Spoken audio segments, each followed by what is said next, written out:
I'm vengeance.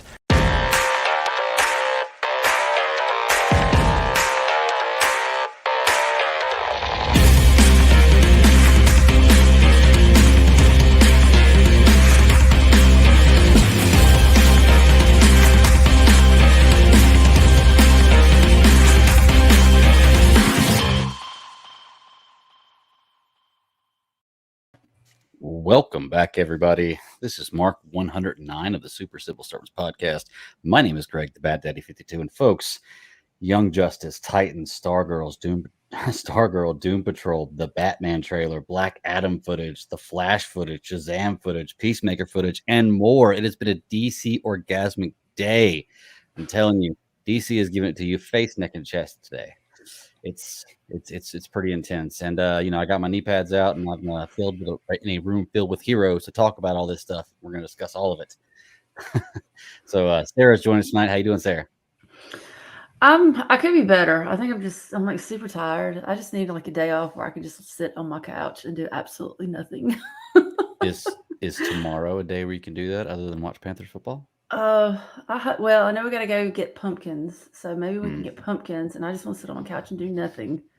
But other than that, it's great. I mean, yes. I mean, speaking of, it's my comfy sweatshirt. Makes this like a warm hug by Keekly. We're getting a win tomorrow, Sarah. I can feel it, and it's going to be the C3 Panthers podcast post-game show talking about a really good win. It's going to be fun. So you heard him right there, the Iceman. Ross, what's up, buddy? How you doing? Not much, man. I'm just hoping that you are sitting on a waterproof cover for that chair. All your DC happiness is coming to full circle right now. I've had to change the underpants a few times today, I'm not going to lie, in the last few hours. So it's been pretty intense. All of a sudden, they're coming with extra holes, man. Who knows? Yeah, dude. DC Fandome in itself is amazing, but just the fact that I watched all these other DC shows today in the last 5 hours, it's been just full on DC amazingness, and I'm ready to talk about some of this stuff, man. Do y'all want to talk about shows first? Do you want to talk about news first? Do you want to talk about Fandome first? Anything's cool with me. So just knock the shows out, so that way you can just get your end on your DC Geek out on Fandome. I hear you. List. Okay, let's do it. Let's do it. Well, where shall we start? Let's start with Titans. Okay. What were you going to say? Well, try to keep the disappointment out your voice. Okay. Oh no. Okay. Because I hear disappointment. Well, let's start with Titans then. It sounds like some disappointment. Let me tell you what I did enjoy. Okay. I did enjoy that Fandome brought those little like behind the scene clips, a little something like what you got to look forward to, because I needed that, and I thought it did fantastic. Doom Patrol is already a crazy story, so how are you going to bring that in and say here's what's going to happen next on Doom Patrol? Because who cares? Who knows what's going to happen? But for Stargirl and for Titans, I felt like it helped. Titans wasn't bad. I'm not saying that you're getting to see a whole lot of development, but I was still stuck from last week when he got shot in the neck. And when you spend, your first 10, 15 minutes trying to get to that story that we already knew was going to happen, I just felt like I just wanted a little something extra. But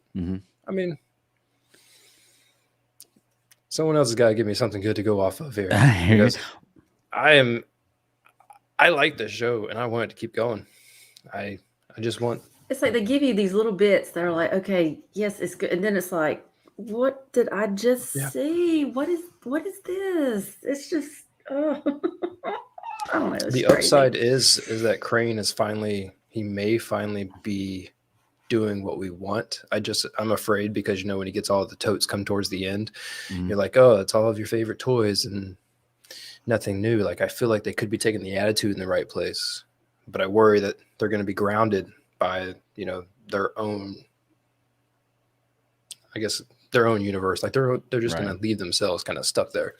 Right. So I worry about that. Yeah, I get what you're saying. Luckily, I feel like the studio has to have faith in it. They just renewed it for season 4, which we're going to talk about, the Fandome. But I don't know. I guess I wasn't as disappointed with this week's episode, but I mean, every week there's a thing or two that I don't like about what's going on, or sometimes more. But there's always something I can pick out that I don't like about the episode. A few in this one. This is the point in this show and in Stargirl where the heroes have been defeated and they're starting to come together. And you're starting to see a plot at the end, like an end game for this whole storyline. Crane is a weird character in this show. I really liked him at first when he was in prison, and it was kind of like a mastermind thing. Then he's going through this psychotic, like a metamorphosis. Yeah, and I just don't really like that. And yeah, but for me, I don't know. I just don't see his end game, and he's not really threatening for me. Like it's just diving right into the episode. I don't like the fact that Jason just ran away from him when he has a scythe on the end of a chain. It's like, seriously, you can't defeat him. You can't figure out a way to shoot him. Get past. Yeah. Like there's nothing about this character that is intimidating for me. I understand he's smart and I understand that, but I'm just not scared of this guy. That's the thing about it too, because I felt like, and I've said this before, what was so intimidating about him was the psychological aspect. But now, if he's had this psychotic break, to me, I feel like he's kind of fallen flat. You're kind of falling into that trope of, okay, well, I'm crazy, so, or I'm, this psychological demented type thing, and we're just gonna. It's just, you can see it coming. To me, I don't think it's anything that's really gonna, make me sit there and go, whoa, what, or surprise me, I guess you could say. It's like, the lead up, that's what got me was just the straight up lead up, with the, like I said, from the last episode, was it last episode or episode before, when he had that break? And I'm thinking, this is interesting. And now it's just like, okay, well, you're just going to be like this maniacal psychopath. And okay, what else is there? Mm-hmm. Well, I hope he cliff dives, like I'm really hoping for, like, if you're going to go full crazy, go full crazy, like give it to me all. Like, I need to just lose it on everybody. Don't leave anything on the table, and just. You mean like a mutilated body? Okay. It's been on the table. We don't know how long. Yeah. No, I mean, you're right. I mean, between the scythe and the chain, I mean, him just, he doesn't leave enough of an impact on the screen, I don't think. I think that's what we're lacking right now. I mean, we get in a whole lot. I mean, a big thing for me in this one was Connor. I mean, you knew Connor was going to do what he did, but it was a real big drawback for the character. I thought that this could be a way, not that I was expecting Fire Sisters to disappear and just mystically go off and, save Tamaran, or that's the name of it. But the way that Connor just, that's the easiest thing to call him. I thought, him sitting there and pulling a little double cross just to basically, well, that's his Luther side. Keep his girlfriend. He's not always certain. Yeah. That's his Luther side. This bothered me in this episode. This seems a little CW-ish. It really, really does. It seems a little, I saw it and I was like, the camera shot, the look. 1 second you hate each other, 1 second you love each other. Like, Superboy's going through, like, does he feel betrayed? Why did the kryptonite knock Crypto out where he could wake up and not Superboy? Like, Well, granted, I'm not that familiar with the Superboy character unto himself. But to me, I mean, the way they kind of treated him in this, he was just so like adolescent. It wasn't like it was just, basically just saying, but I love you. Don't leave me. That's what I got from him. And she's like, dude, I mean, I've got to do this because this is something more than just this. Mm-hmm. And he was kind of stuck in that. But I mean, and like I said, it's kind of like the CW type thing. I mean, that's just what stuck with me. I'm just thinking, oh, dude, come on now. Let's kind of be bigger than yourself. But right. Well, and what you're saying there is perfect. Like, they nailed it. He's acting like a 17-year-old genius, like a love-struck kid, or 16-year-old genius. Which I get it. He's young. Okay, I get it. But that's not the Superboy I want to see. I guess maybe it's just me. It's just not the Superboy I want to see. I don't want to see Dick stand off in the background, holding his hand up, getting kryptonite baby powder before he slaps him again. Like I wasn't happy with that, and I mean, clearly I'd be pissed off if someone did that to me. It was kind of like a bitch move. That was a bit of a bitch move. Yeah. Well, it's, it raises the question once again, like, why do you not just bring Flash and Superman with you to every event? Because you'd be unstoppable. There's no question in the world you'd be unstoppable. So, yeah, I know. Okay, what y'all think about the Lazarus Pit in this one? Not necessarily the what he was doing when he's in there, but just the look of it is what I mean. Because for me, it didn't really work. Like I get it, and we've seen some of it before, but just like the look of it, I prefer maybe like Arrow's version. This is we're all kind of go back to a CW thing. I liked Arrow's version of maybe just like a boiling water jacuzzi looking pit, rather than this like mystical liquid metal. Terminator 2 type deal. Yeah. This was like a magical tar pit, is what it was. Right. I mean, that's with all the black just moving around in it. I'm like, ooh, mystical. We saved neck holes 2 for 1. I will tell you one thing that was cool was that badass GCPD armored truck that they had. It was. Like, I would drive one of those in a heartbeat. Actually, I'm gonna tell you what was cool. Also, go back to that Lazarus Pit scene. Was watching Dick around in that Joker suit. I mean, that whole visual was pretty crazy. Yeah. I didn't know I didn't think they were gonna go so mental with the Lazarus Pit scene. You know, it makes you think what Jason saw whenever he was in it. But I was actually pretty amazed just sitting there watching him, just like, wail. I didn't know what to think. But I was like, I will say that was like one of the scenes that I did enjoy, like when he was in the pit, the things he had to go through. I'm like, okay, well, to me that made sense. And the child, the father, what this episode was called, Prodigal. Mm-hmm. I mean, like, there's so much stuff that they were trying to tie into it, but it was all the other things that was kind of really weighing it down for me. I want it to come back, that, like I said, that preview of what's to come, with clip the red wire. No one clips the red wire. That little scene that they showed during Fandome. Right. I mean, I'm holding out hope for the Titans. I want to see that useless T in the air in the sky again. Well, and I don't know if y'all watched what's his name, Brandon Thwait or whatever his name. I don't know if I can pronounce his name correctly. The guy who plays Dick Grayson. Mm-hmm. He had his thing on there, which I didn't know he had a different accent. He didn't have a typical American accent. So the first time I saw him was in one of the Pirates of the Caribbean movies. That's where I knew him from. I didn't know he was from one of those. Okay, but even he in this interview or in this little thing he did right before they released the footage. You could tell he almost wanted to say, we're going to stick this landing. We're going to stick the finale this season. Because, like, he was just kind of, like, just dancing around it. Like, I really think you guys are going to enjoy the way this finishes, blah, blah, blah. Like, it's like, you can tell that they have not had great reviews for the finale of the last 2 seasons, which I understand. Well, he was dressed like a hipster, so he's pointlessly hopeful all the time, I mean, it is what it is. Yeah, I get that. I wanted to ask, why, if Tim Drake wants to be like Robin, like he believes he's the next Robin, it's his destiny, and he has like this secret closet, which is the baddest ass closet ever, that has all this stuff, and he's done all this research. He knows Selena Kyle, which, by the way, we're going to talk about that name drop. Selena Kyle, he knows all the identities of all these heroes. Why wouldn't you train? Like, why wouldn't you physically train, like to be, agile or strong or have some kind of, because it seems like he has the mindset of what he wants to do, but he doesn't give any actual physical effort for it, Well, isn't that, is that his cousin that is with him most of the time when they're in that shop? Mm-hmm. Yes. So it seems like his cousin's got connection to guns, I feel like you'd sit there and try to figure out how to shoot. I mean, if nothing else, for accuracy on shooting anything, I mean, you're right. I mean, there should be so many more steps that he's taken and he's not clearly taking. And then it's kind of like saying, I'm of age limit. I want to be president. Maybe I'm just going to go out and do it. I don't have any law degree or anything, but who knows? Technically, you could, I guess. Yeah. So. Yeah. I don't know. You're right. That's a very important thing. I mean, I like the character Tim Drake. He's going to be. I like the actor who plays him. I think the role's great. I'd like to see him have a little more backbone, or make me believe more that he's deserving of being a Robin, other than just his mind. Because I think he does a great job with detective work and figuring things out.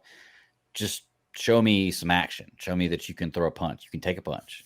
There's a lot of things I think we're kind of missing, and I mean, to actually kind of go back to the Lazarus Pit scene when Dick wakes up, he just comes out of the Lazarus Pit. He's like, we got to unite the Titans. We got to unite the Titans. I'm like, clearly a plan would be excellent. I don't know if you know how this works, but saying 3 words is not a plan unless it's go ahead, attack. I don't know. Right. I mean, but unite the Titans doesn't get you anywhere. Not to mention when they're all over the place, communications are down across the city. I mean, there needs to be more connective tissue. There needs to be something that just kind of bring all these things together, and I'm missing it. Yeah, and somehow they didn't he tell them somehow to find Donna? Like, how does he know she's back? And they started freaking out. Yeah. So I was like, oh well, I don't know. I mean, Lazarus Pit is magic, I guess. I'm not sure. Magical tar pit. Yeah, I mean, I did like the scene that was in there. It was a little back and forth about a lot of different things, but we got to see that him and playing the Joker scene with Crowbar, which, like you said, was pretty cool. The meeting of his dad. It was a good visual effect for the turning point, because I guess what they're trying to show is that the reason they're trying to show this is because Jason came back from the Lazarus Pit.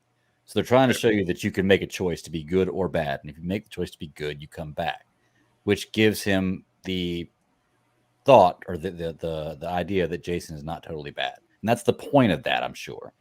But I thought they did a good job of visually putting that out there. Do you think that's kind of adding to, because that Jason probably went through like the same thing, and that's kind of adds to his conflict, especially dealing with Scarecrow, or Crane, because he's not Scarecrow. You know what I mean? It kind of gives you that full, because obviously it's got to do something that's going to. You're going to have more, you get tons of stories to where, an antagonist does something absolutely horrible, and you're going to need something to actually bring that character back. And if they're going to use this as their one of only weapons, I mean, clearly the other weapon would have to be Jason actually making the right choice when given the real life decision, and for him to actually make it then. But it's got to be the only part that's going to. It convinces the leader of the Titans, if he wants to be called the leader, to make that choice in him and to turn around and convince everyone else without convincing them, So it's pretty much about the only thing you can go off of as a starting point on his way back after he started to kind of come back a little bit. I mean, like 0.01%, and then like just straight up went full on right back to Crane. Yeah. I mean, he goes desk popping in the streets for no reason, like on the Red Hood. Yeah. Oh my God. All that being said, though, I do, in the end, he's going to be being a good guy. I do hope that he is the one who takes down Crane. I'd love to see that, because I've been waiting for it the whole season for him to just bitch slap Crane, because it feels like a guy I could take out. I don't know why, but I feel like if I can take him out, you can't mess up this face, right? But I will tell you my one highlight from this episode. And it was very, very weakly done, but it happened. And it was Gar turning into something else. Gar turned into a bat. And for a minute, he was straight up Man-Bat. Yeah, I'm kind of upset that was the choice they decided to go with. I mean, I get it for the story, it worked. But you only have so many times you can make this guy change in the season. And well, they did a good job. I mean, straight up punching in the nose all of the people who have complained about it, because I mean, everyone's complained about it. Like, Nathan's been dead on this whole entire time. He is straight up meatwad. He can only do like 3 tricks, and that's it.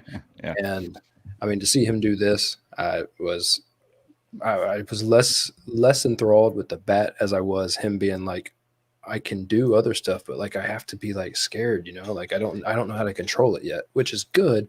But I mean, you're betting on like a 25 season series if you're going to turn into all these things, because this is season 3 and we should be getting like a little bit more than what we have. I agree. But at least of all that, they did finally explain, like, now he understands why and how. Right. So maybe this is the stepping stone into seeing that being a more prominent thing, him changing to different items and different things. Because, yeah, we've been waiting for it. And the bat was interesting choice, but it worked well for the story. Little contrived. Yeah, a little contrived. But let's talk about badass Barbara. carrying like a knockout stick or whatever the hell it was. Look, man, I carry what I call a breaker bar. And, it's about yay long. I got it wrapped with some tape in the middle, and it's hollow, but it's steel. And if I need to break anything like a solid, nut or whatever, I keep it right there in my truck. So just in case, you never know when you might have to use something like that. Yeah, she straight pulled that from her chair. Yeah, it impressed me. I liked it. But the tormenting I thought was pretty extreme. I mean, if he gets a torment her every single day when she's in prison, I mean that says a lot. Well, I'm hoping that she plays a bigger role in what's going on with the end of this, because I like her as a character. Still upset that I haven't got to see her in costume, but we probably never will at this point. No. So, last point I had about this is September has come. What the F is Crane talking about? Do y'all know anything about that? September being a month of death? Or is that just a batshit crazy Crane talking shit? For some reason, I had in my head it was like a Green Day lyric, and I was just like, I don't know. Yeah. I mean, does it play along with that book of poetry that they got? I mean, I don't know. He says the most random shit. Yeah, that's a fair point. But I don't know. We'll figure it out. We got a few episodes left of Titans. You can definitely tell it's starting to come to a conclusion. Things are starting to come together. The heroes are going to be back. We'll see how they win. Confirmed season 4, which is awesome because I like the show. And hopefully that means that the finale sticks the landing. So let's hope. Yeah, we'll see. What you want to talk about next? Let's just go ahead and Stargirl. I'm actually up to date on that one. We'll get it started. I'm gonna go ahead and just throw this out here. I'm over this teenage angst shit and the whole.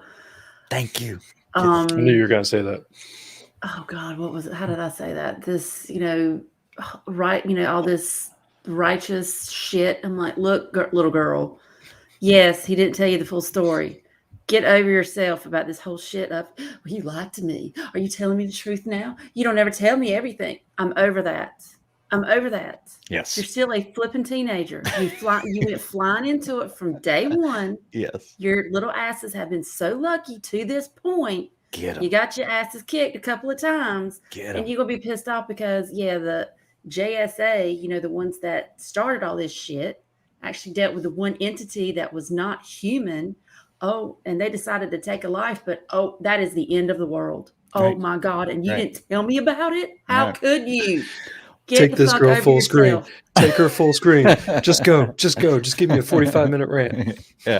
I mean, but seriously, it was just like everything up until this point. It's like everything up until this point. I'm just like, okay, I get what you're saying. I get you're saying. But, the thing that you're going to sit there and be so self-righteous over this when from day one, you have just jumped head first into it. And then the one time they don't tell you something, you're so overly offended. It's just rocked your world to where I just don't even know you anymore. Sorry, I can't. I'm like, seriously? No, I 100% agree. That was my biggest gripe with this too. I'm watching this. I'm fucking just tired of Courtney. Yeah, it's made Courtney an unlikable character. It's made her an unlikable character. It really, really has. To the point where, I just want to look at her and be like, you do realize that had they not done that, you probably wouldn't even be alive right now. You do realize that. Everything you have is owed to that. I get being upset if, say you do find out a secret. I get that. And I think that was perfectly acceptable. But they have just taken it too far. And maybe it's just because it's a teenage character, because they have tendency, and I'm sure at some point, Greg, you probably know this, at some point, they're going to just make you pay for any and all little shit. And you're like, been there, done that, build a bridge, get over it. Life goes on. But I don't know. I think if you're going to teach lessons to, especially if this is I don't know what the major demographic is here of people that are watching this show. Right. I'd like to think that I could imagine that it would be people that were connected with CW shows to begin with. So maybe they started in their preteens, just continue to watch them like in their 20s and stuff like that. But if you're going to try to teach lessons, I mean, you don't teach, snotty kid lessons. You don't teach kids to, you don't teach kids to be asswipes. Right. Any person who is going to have any sort of control in bringing up the next generation should know better, should know, like, when you're going to try to bring up the next generation, you don't have them whine, because it took me a very long time. But I mean, I was never like an ass to elders, but it takes you a really long time to understand what people, went through to get where they were. And like, now you get a little bit older and you understand what it takes. When you have someone like Courtney just going on there, just losing it, and you're like, exactly to your point, Sarah, you could have been dead. Bigger things in this world. Yeah, it's really frustrating, because it almost looks like the characters are changing. We're going to dive into this episode, and we have no more Courtney as of right now. And it was one of those situations where I was like, oh, goodness gracious, now maybe I won't hear a bitch next episode, because I'm so tired, like y'all said, of just hearing the same complaint. It's like, get the fuck over it. I mean, the only thing I can think of, I thought about this. Okay, she was so confident from like day one, when she found that staff from season 1, and she's been so confident, and we're doing the right thing, we're doing, and maybe this, although I don't agree with the way it's being handled, like I said, just being whiny, but maybe that's just a way of breaking her down. You're breaking that confidence down. You're making her think, okay, let me think about some of these dire consequences that I didn't think about before, because I was just so naive and gung-ho and, just like, I'm going to save the world, that kind of thing. So maybe it's just the reality just smacking her in the face. I don't know. I mean, that's the only thing. That's my only rationale I can handle. I would be with you if Pat, I guess, and Barbara were more assertive. I guess if like there was more conflict and like they stood up and like they had, showed more backbone, and it was really causing like an internal family problem. I mean, that fight at the end of last episode moving into, well, see, that's number one. I mean, and maybe it's because I'm looking at it as a parent, because I've done this. It's, my kid, he'll come up to me and, try to, number one, I'm like, you forget who you're talking to. Mm-hmm. Number two, my backhand stands warm. This is not a discussion. This is not a discussion. This is not a negotiation. Right. This is the way it's going to be. Telling you how it's going to happen. Absolutely. And I think that's probably what kind of, and I've had issues with that too, because especially Barbara, I mean, it's almost like, they've gone through, it's just been them and, all this kind of thing. I don't know if there's anything can come further about, her real father. I don't know. But it's just like, lady, you need to stand up and tell your kid, hey, this is what we're going to do. If you're grounded, you're grounded. That means no whatever. But I agree with the whole backbone thing. That just, I would maybe break that staff off in your ass quicker than anything you've ever. I mean, like, just. I mean, it's just, oh my gosh. I mean, I like the fact that Courtney was. I'm glad that she, had her confidence. That she took the mantle. She wanted to run with it. Hey, that's great. That that says a lot. Hey, but it's how you deal with adversity that speaks a lot more than how you, want to jump in and, save the world with all this naivety, I guess. Mm-hmm. Yeah, and quite honestly, I think that's kind of the lesson they're trying to teach in this. They're trying to show the character progression of going from one point to another, because they've been really extreme with how she's been about, lying to me about what happened. That like he has to tell you everything in a way to begin with. And it's now with what's happened to her, which, spoilers, we're going to talk about this whole episode. She's gone. Same thing that happened to Knifey Girl. I can't remember her name. Cindy, yes. Same thing happened to them. You didn't see the character die, so they're not dead. I'm sure of course they're going to be revived. The show is named Star Girl.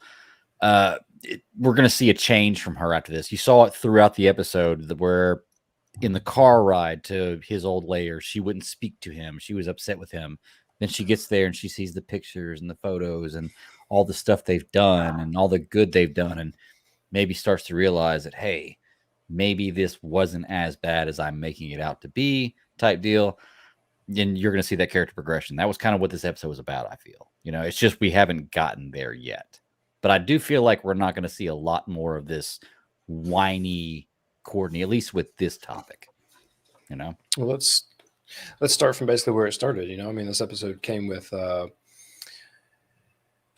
decades ago. You got Sylvester sitting there talking to Stripesy and basically trying to say, you know what, like, look, you're right, but you're also my family, and he Eclipso threatened you, and so I made a big stink last episode, really feeling like Stripesy was just getting his stuff pushed in, like, shut up, you're not part of this, like, be quiet.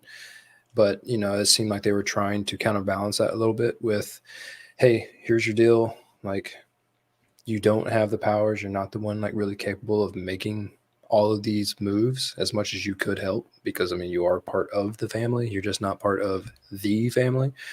So when he did that, like, I felt like it kind of justified that little bit. But then we jumped straight into, where did we go? Courtney. It went straight into the fight after that, like the end of the last episode. After that part. Yeah. Oh, that's right. Because then Shade comes in and messes up the kitchen even more. Again, exactly. That poor island. No, actually, you walked away last episode, or no, you fell. Your internet fell off. But I was basically saying I needed to make a correction about that. I was like, he never fixed the kitchen. Yeah, I thought they did. Yeah. So Shade drops in, and next thing you know, you have him trying to twist and turn the plot. Which, duh.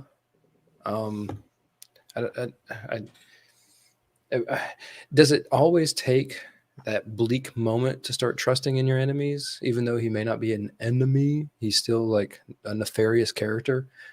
Does it take that bleak moment to really say, hey, maybe you can help us and you're not trying to do it selfishly? Because I didn't think that was going to happen. I don't know about you guys. I think it does take that moment to be able to do that. I don't know if they portray it really that well in this one.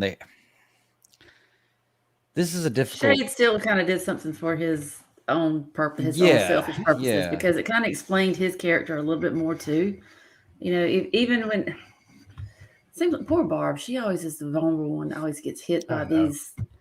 Especially You're with so cute, Barb. She's like, oh, it's going to. She's just like, okay, I'll listen, but I'll try not to fall for this. And that's where it kind of questions, like, do you believe or do you not? Do you trust or do you not? Well, did y'all think that going into this that Shay was going to be a good? And we actually still don't know, because the thing is, we know now that he told them a lie to refuse the diamond together, and that would trap Eclipso. We know now that was not what happened, but he also didn't do anything bad. He just disappeared and had his powers back. So he was basically just like he was a day ago before this, got injured. He was just basically in survival mode. He just did what he had to do in order to survive. Is he a bad guy still? That's what I'm wondering. Is he on which side does he fall under whenever it's all said and done? It's almost kind of like an anti-hero. Definitely is an anti-hero. Well, I wouldn't even call him an anti-hero. I'd call him an anti-villain. Yeah, anti-villain. Because it's like he's got the villainous, like, means, you would think, like descriptives. But it's like, okay, maybe it's not as nefarious as it sounds. Yeah. Well, but he's still a selfish asshole. I mean, either way. Yeah, he described it best. He's bad, not evil. Right. So that's the difference between him and Eclipso. Mm-hmm. So. He's like, I'm bad, but I'm not like completely, evil. So we get to see Jenny again. Finally, I was really hoping they weren't going to drop her in the first 2 episodes of the season and then never see her again.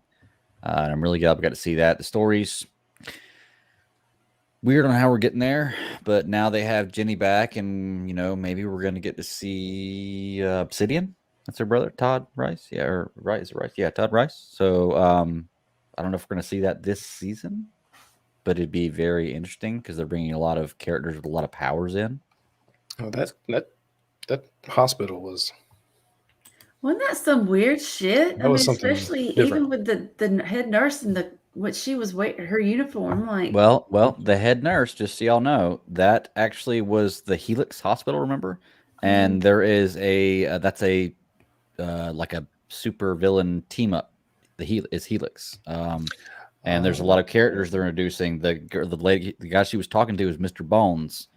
And it all ties into a lot of different things with the story. They're really building a whole JSA and a whole different kind of story. Not different kind, but a story that's not as popular, I would feel, because I don't know a whole lot about it, but I did look it up. Like apparently there's different characters that were experimented on, and they're bringing in a whole lot of new villains for next season just by introducing this Helix situation. So it's something to pay attention to. They're really planting a seed for what's going on next. It'll be fun. At least they're trying. Yeah. You implying somebody's not, sir? Okay, I just like to see it. I got to say, one thing I don't like about the way they're portraying Jenny with the Green Lantern power is they're portraying it like it's a power you inherited and is within you, but really it's a power from a ring. And she's not always wearing the ring, yet she somehow, her eyes turn green and she can, almost go nuclear. It's weird. It's one thing I was just like, it's kind of an interesting way to do this, but it's their Green Lantern story, the one I love, everybody picks on. So apparently I'm wrong about Green Lantern. I'm not sure. So don't like things that aren't popular, Craig. All right. I'm starting to like Beth more. She's showing some backbone. I liked the situation with her parents where she basically told them the business and left. Like, this is what I've wanted to see from this character, is a little bit of backbone. I get she's not going to be a physically dominating character. Yeah, that's the best way to say it. Which is fine. Not all heroes are, and you don't have to be. But I do like the direction they're taking with this character now. She's finally starting to show a little backbone and some smarts. We see McNider, and I want to know if we're going to go forward with this story, because towards the end of it, we actually saw the actual character. Do y'all think we're going to see the actual McNider back in real Earth? Because he's in the Shadowlands, right? Right. You saw him. Is that where Courtney and Cindy went? Mm-hmm. Spoiler. So maybe Fandome had the shot from Stargirl. Guess who Courtney meets? To me, that just makes, that's the one thing I thought. I was like, well, they're going to meet up. Well, she met him at the end of this episode. Like, that was it. Did she actually meet him? I thought. You know what? I may be getting me watching the Fandome footage and the actual episode confused, but I do remember seeing her meet him. It looked like McNider pulled her out after she was already kind of in the. I don't know. It looks like they're going to have a full blown episode of Shadowland, all that going on. So, which, hey, her and Cindy are going to be going at it all over again. So, yay. Can't wait. All right. So I'm making a prediction right now. The way they did the heart with, the heartfelt moment with Stripesy and Starman, the fact that Courtney's gone now and there's the staff, and the fact that we've seen Joel McHale in this season, so he's alive, present in this time, he's going to come back as Starman by the end of this season and be the sacrifice. And that's going to redeem him for the death or for the murder of the character they were talking about before. I can't remember the guy's name. That's my prediction for the end of the season. They're laying it out there where that could work out. So, I don't know. We'll see. These shows are fun to try to predict.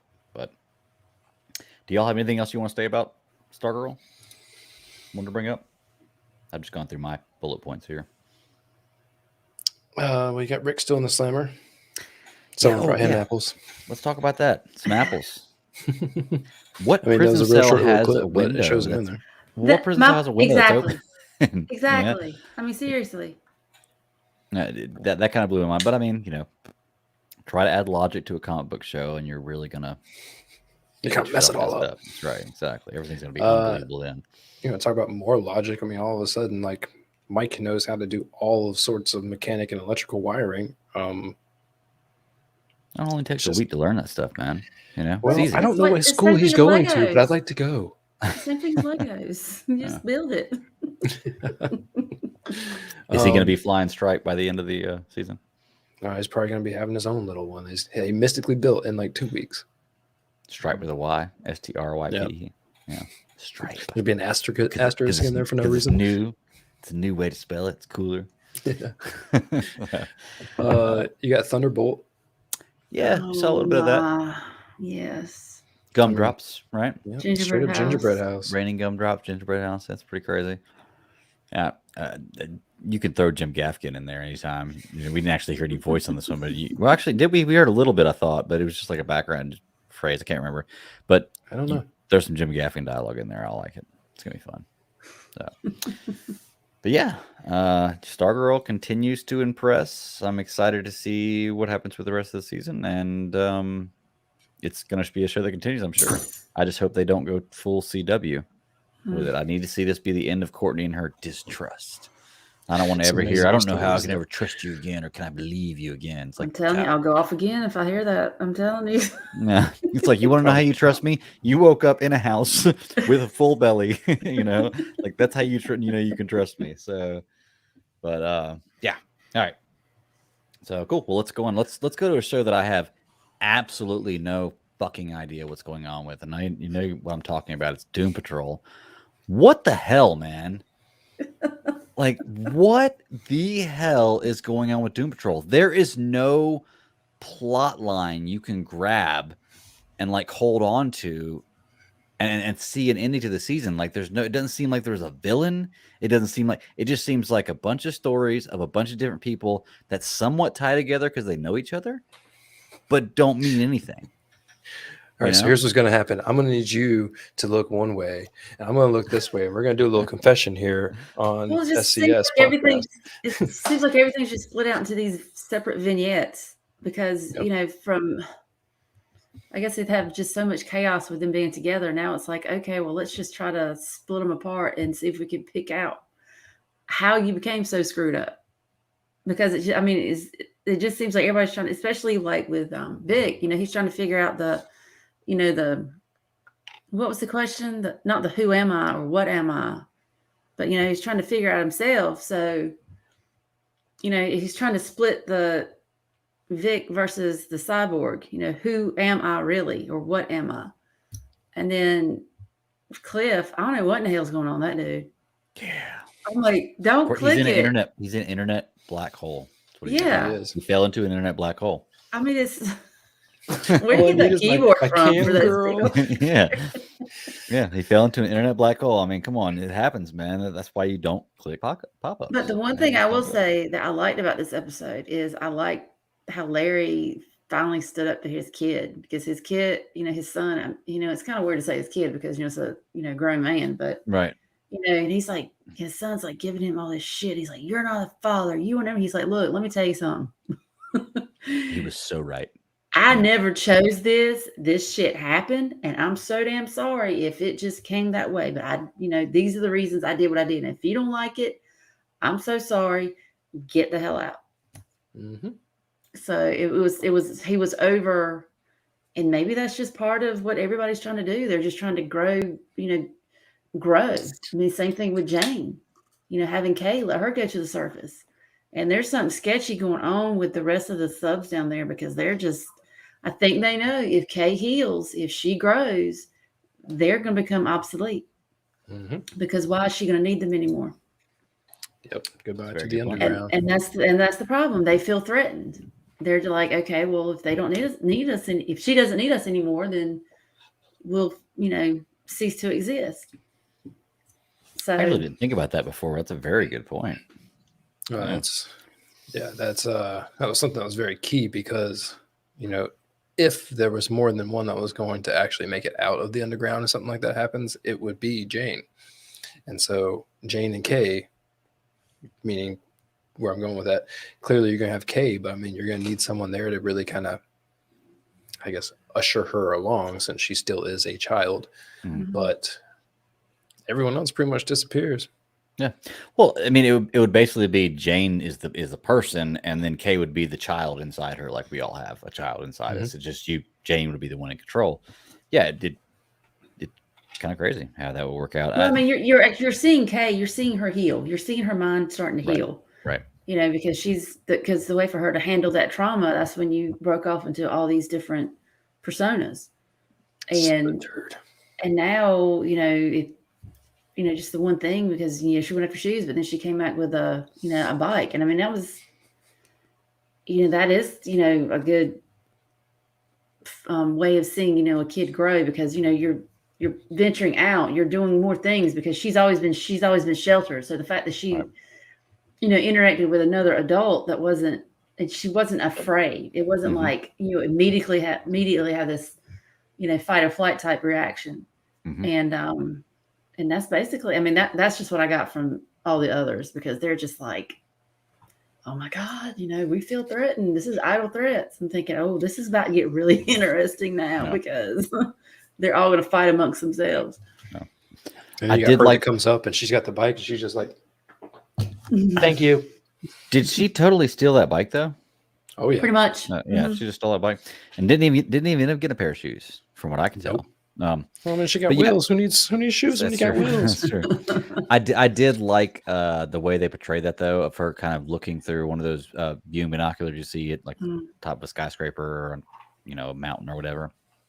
That was a pretty cool way to project Jane watching her. I'm trying to think about what I would. Huh? That was a thing for like last season. Oh, was it? Yeah. Oh, maybe I don't remember it, but I enjoyed it. She's one of my favorite characters on this one. I don't think that this is going to be the end of everything in the underground, because I think then you take away from Jane's character if it's just Jane. But I don't know. The Diane Guerrero's a good enough actress. She can pull off all these roles. She can definitely pull off just one and do a great job with it. Kay's going to be an interesting character going forward. Of all the characters on the show, it's actually the one that I guess I'm more focused on, and I understand the most. I really have no idea what's going on with Rita or Bendy. And maybe it's because time travel's involved. Time travel always seems to mess me up. I'm not sure why. Their reasoning for her was like, with her going back or whatever, it's like with every tear she, let go. It just, all these, fears and whatever the hell else shit they were saying, it was just gone. I'm like, well, okay, I get losing memories. I get that, but not of who you actually are. Not unless you're saying that those horrible memories is what created her, is what created Rita. All these awful memories, especially, her mom doing the things that she did, to get her to further her career and that kind of thing. So I don't know, maybe she'll come back to whatever her original name was. I don't know. Well, it happened to Laura too, because when Laura showed up, she was, completely... Yeah, she didn't know either who she was. Yeah, so I mean, like this, it seems like that the actual process of time jumping, or whatever you want to call it, makes you forget stuff, which is it's a funny twist to the actual jump scenario. Like, if you had the opportunity to do this, but you can't lost remember your memories, like where does it become worth it? I mean, anyone that would ever want to seek to reinvent themselves would clearly think that it's a positive, like jump in time. Yeah, why not? Right. But it's really interesting that, for a minute there, they had me thinking that could Rita actually be Laura DeMille? And like, are we now in a paradoxical situation with like multiple different people? Because when she came with that note in her pocket and she was looking for Laura DeMille, and then she shows up and she has to go into the office and she's not a weapon. I was kind of really confused. And then when they started to really tell the Sister of the Dada story, it all clearly made sense. And I'm like, oh, this started as like a fun gag that's now turning into something that got serious. And then basically someone no balls someone else. And now here we are, like in a end of the world scenario. Like we could be having these people that think that their way of life is probably the way that everyone needs to live their life. And maybe the Sister of Dada is out for like some serious fucking blood. Who knows? Right. Well, this one did a good job of introducing the Sister of the Dada, and it didn't answer the question of why there's an issue with either Niles Calder or Laura or whoever they have an issue with. It didn't answer that. I'm sure we're going to get that very soon. But that was the most plot line story, I think, of the whole season. I think that's the biggest plot line story of the whole season, because I think you're trying to turn Rita into a leader in this season. It's what Niles left her the key for, because she was the one to lead, and that's what this season I feel like is about. I don't know, man. It's just the whole thing is crazy. It's fun to watch, but it all seems like a whole lot of filler. for what's going on. I mean, like even homeboy with the canary, that he traded his That heart was for weird canary. as shit. Really weird, man. This show is really, really weird.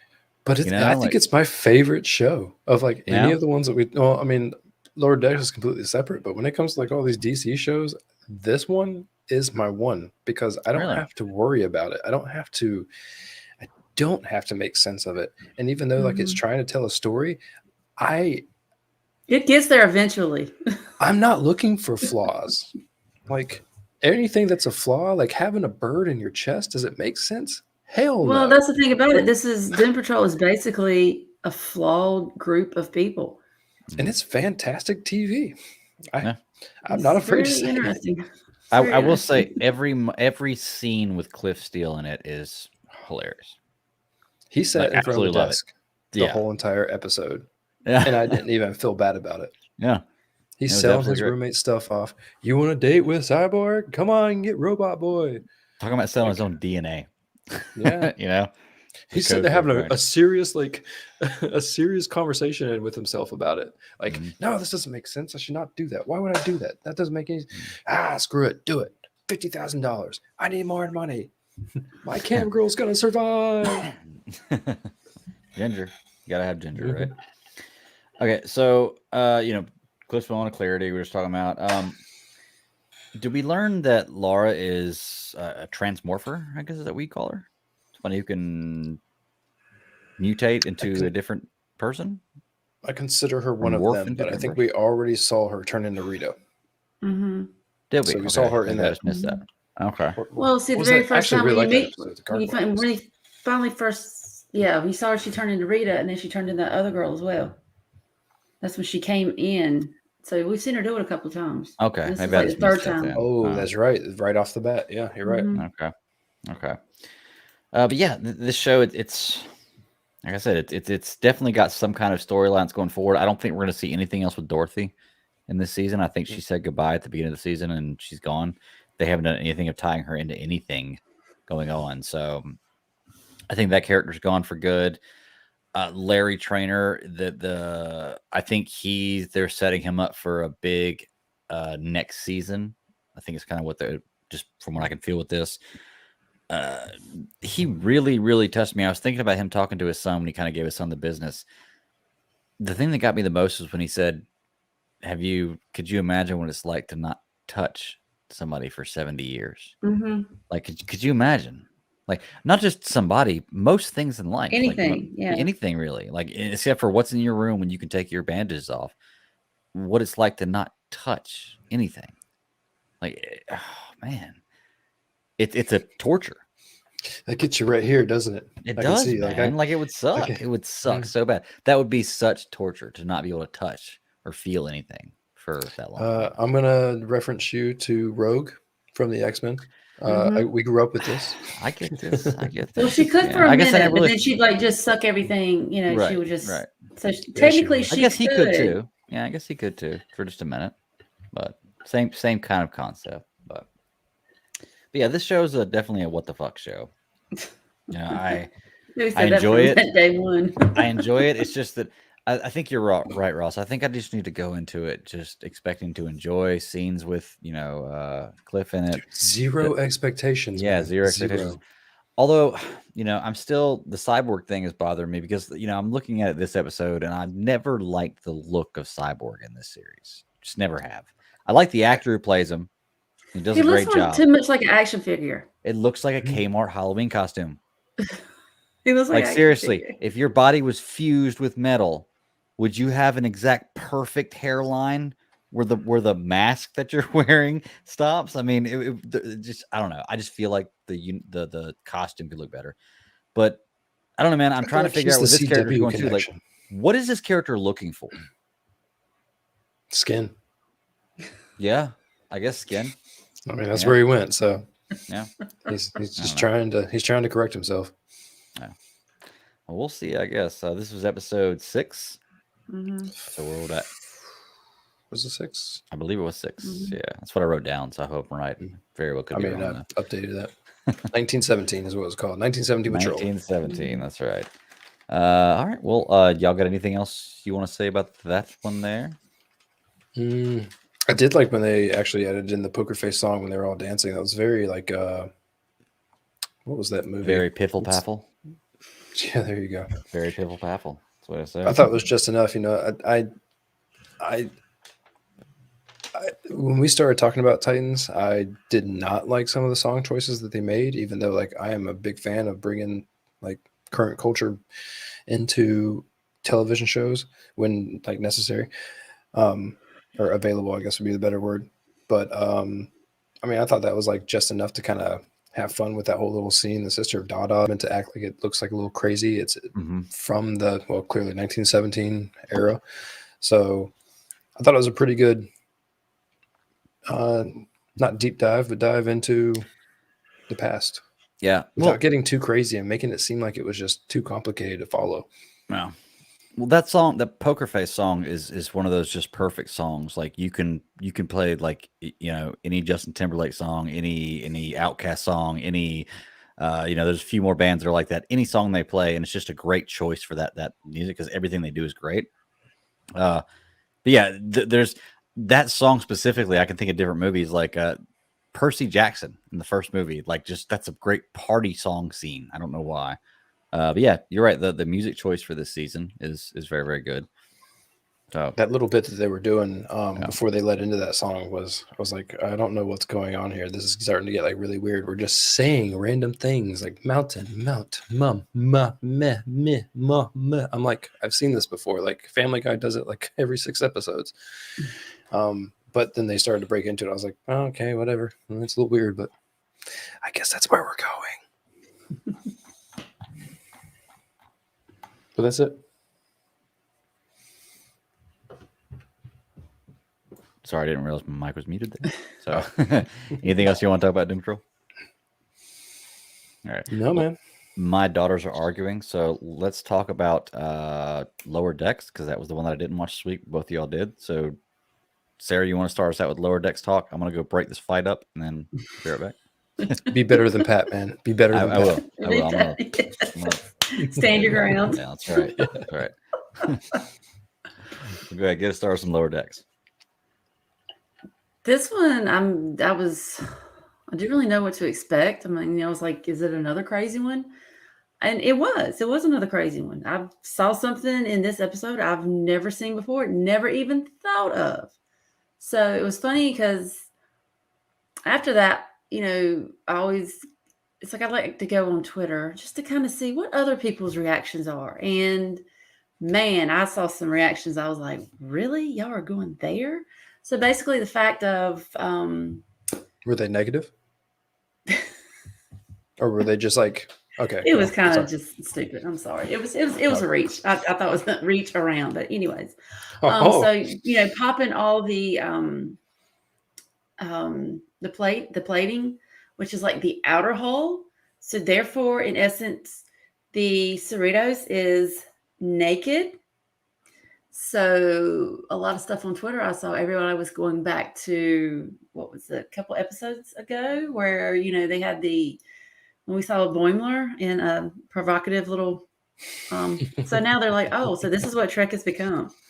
Like everybody's naked. It's because I actually saw a photo. Somebody taking a photo of the Cerritos and put like a bar across like the mid part, like where the deflector shield is. Yes. And it was really? 4,000 light years longer than it needed to be. But I thought this episode was really cool because to me, this felt like more like a Next Generation episode.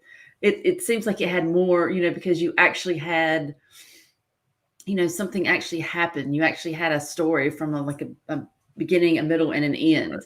And then it ends on a cliffhanger. I'm like, typical. That's Next Generation all day long. It was very cohesive. No, I actually really liked that they told a story that had, I think the weight at the end of it is what made it really feel like it was an episode, because most of these episodes have a beginning, middle, and end. But it's not as like a real story. It's kind of like a fluff, it's kind of like a, it's around Mariner majority of the time. But this one was like, it was a little heavier than, episodes previously. So I actually liked it. I thought, okay, well, maybe this will kind of make some of the folks that don't like it because it's not Trek. Mm-hmm. But not Trek enough. Apparently not. I mean, apparently you need to keep its outer hull on because that was just inappropriate. See, and that's, I think that's why I've been given so much heat to shows like Titans and Stargirl, is because, you know, what I'm looking for is something a little bit different. And I don't want to deep dive super hardcore in my shows because my shows are supposed to be enjoyable. And Doom Patrol is enjoyable. Lower Decks is extremely enjoyable. Yes. I get all my references, and you knew where this one was going to go right off the bat once with Carol getting the new ship, and then Mariner right there next to the door, hearing all this stuff, and you're like, okay, this is just going to get interesting. How is she going to do it? Let's see how she's going to mess up everything. But then they start throwing in the little tidbits with Tindy. You know, she's got to go see the doctor, and, you know, Lord knows what's going to happen. But she spends this whole episode running away from that. So, you know, here we have a running away from your problems scenario. Or you have these young officers that they just basically, you know, you only hear like one bit of the story. Like you don't hear the whole story. You only take one bit of it and you run with it. And so I'm left with, I had a lot of good takeaways from this episode. There was, I mean, ripping the hole off was just something that was just funny in itself, but I didn't think, my first thought was Face Off. Like, take the skin off, you know, like, I don't know why I went there, but I mean, that's the first thing I thought. I was like, is this really a thing? Can you literally do this? Because I'm like, really? Being an airplane guy, like, you can take all the skin off an airplane all day long, but clearly it doesn't fly after that. But then again, you're also not trying to achieve like anything in space other than survival. So you had all these little naked nacelles just poof. And they just happen to be skin colored. Right. But I had a real good takeaway with Rutherford. So when he spends the whole episode where his memory is filling up, because after Greg, I don't know if you remember, after he lost all his memories, especially of Tindy. That one time what he started doing now was making like a triple or quadruple backup. I think it was a triple backup of like all of his memories, so that if he lost anything, they could be like refragmented back together. And so it was taking up too much space, and what it was doing was essentially like it was causing him like a part in the screen to where like he couldn't see. And so it would keep on happening to a point where it was like constant pop-ups to where it's like, you know, all they could see would be like one little thing. Right. He like walking through the like doorways and all this kind of stuff. He's like, what? And then the one guy said to him, and it was a really good phrase. And I was like, damn, that's deep. It was, son, if you can't keep making new memories, does it matter? And I was like, dang, dude. Yeah, that was kind of a cartoon show. That kind of hit deep. Well, this was a deeper episode. I mean, it hit on a few things that, you know, you kind of take for granted, you know, with Mariner. It's like, why do you act? Why are you the way you are? Why can't you, you know, what's the difficult about opening yourself up to trust somebody? And she's like, oh, and she had like a really great, she's like, I'm Kirk like that. He's like, I said, oh my gosh. Well, yes, you're absolutely right. But then, but you're a little too much. Dial it back. Yes.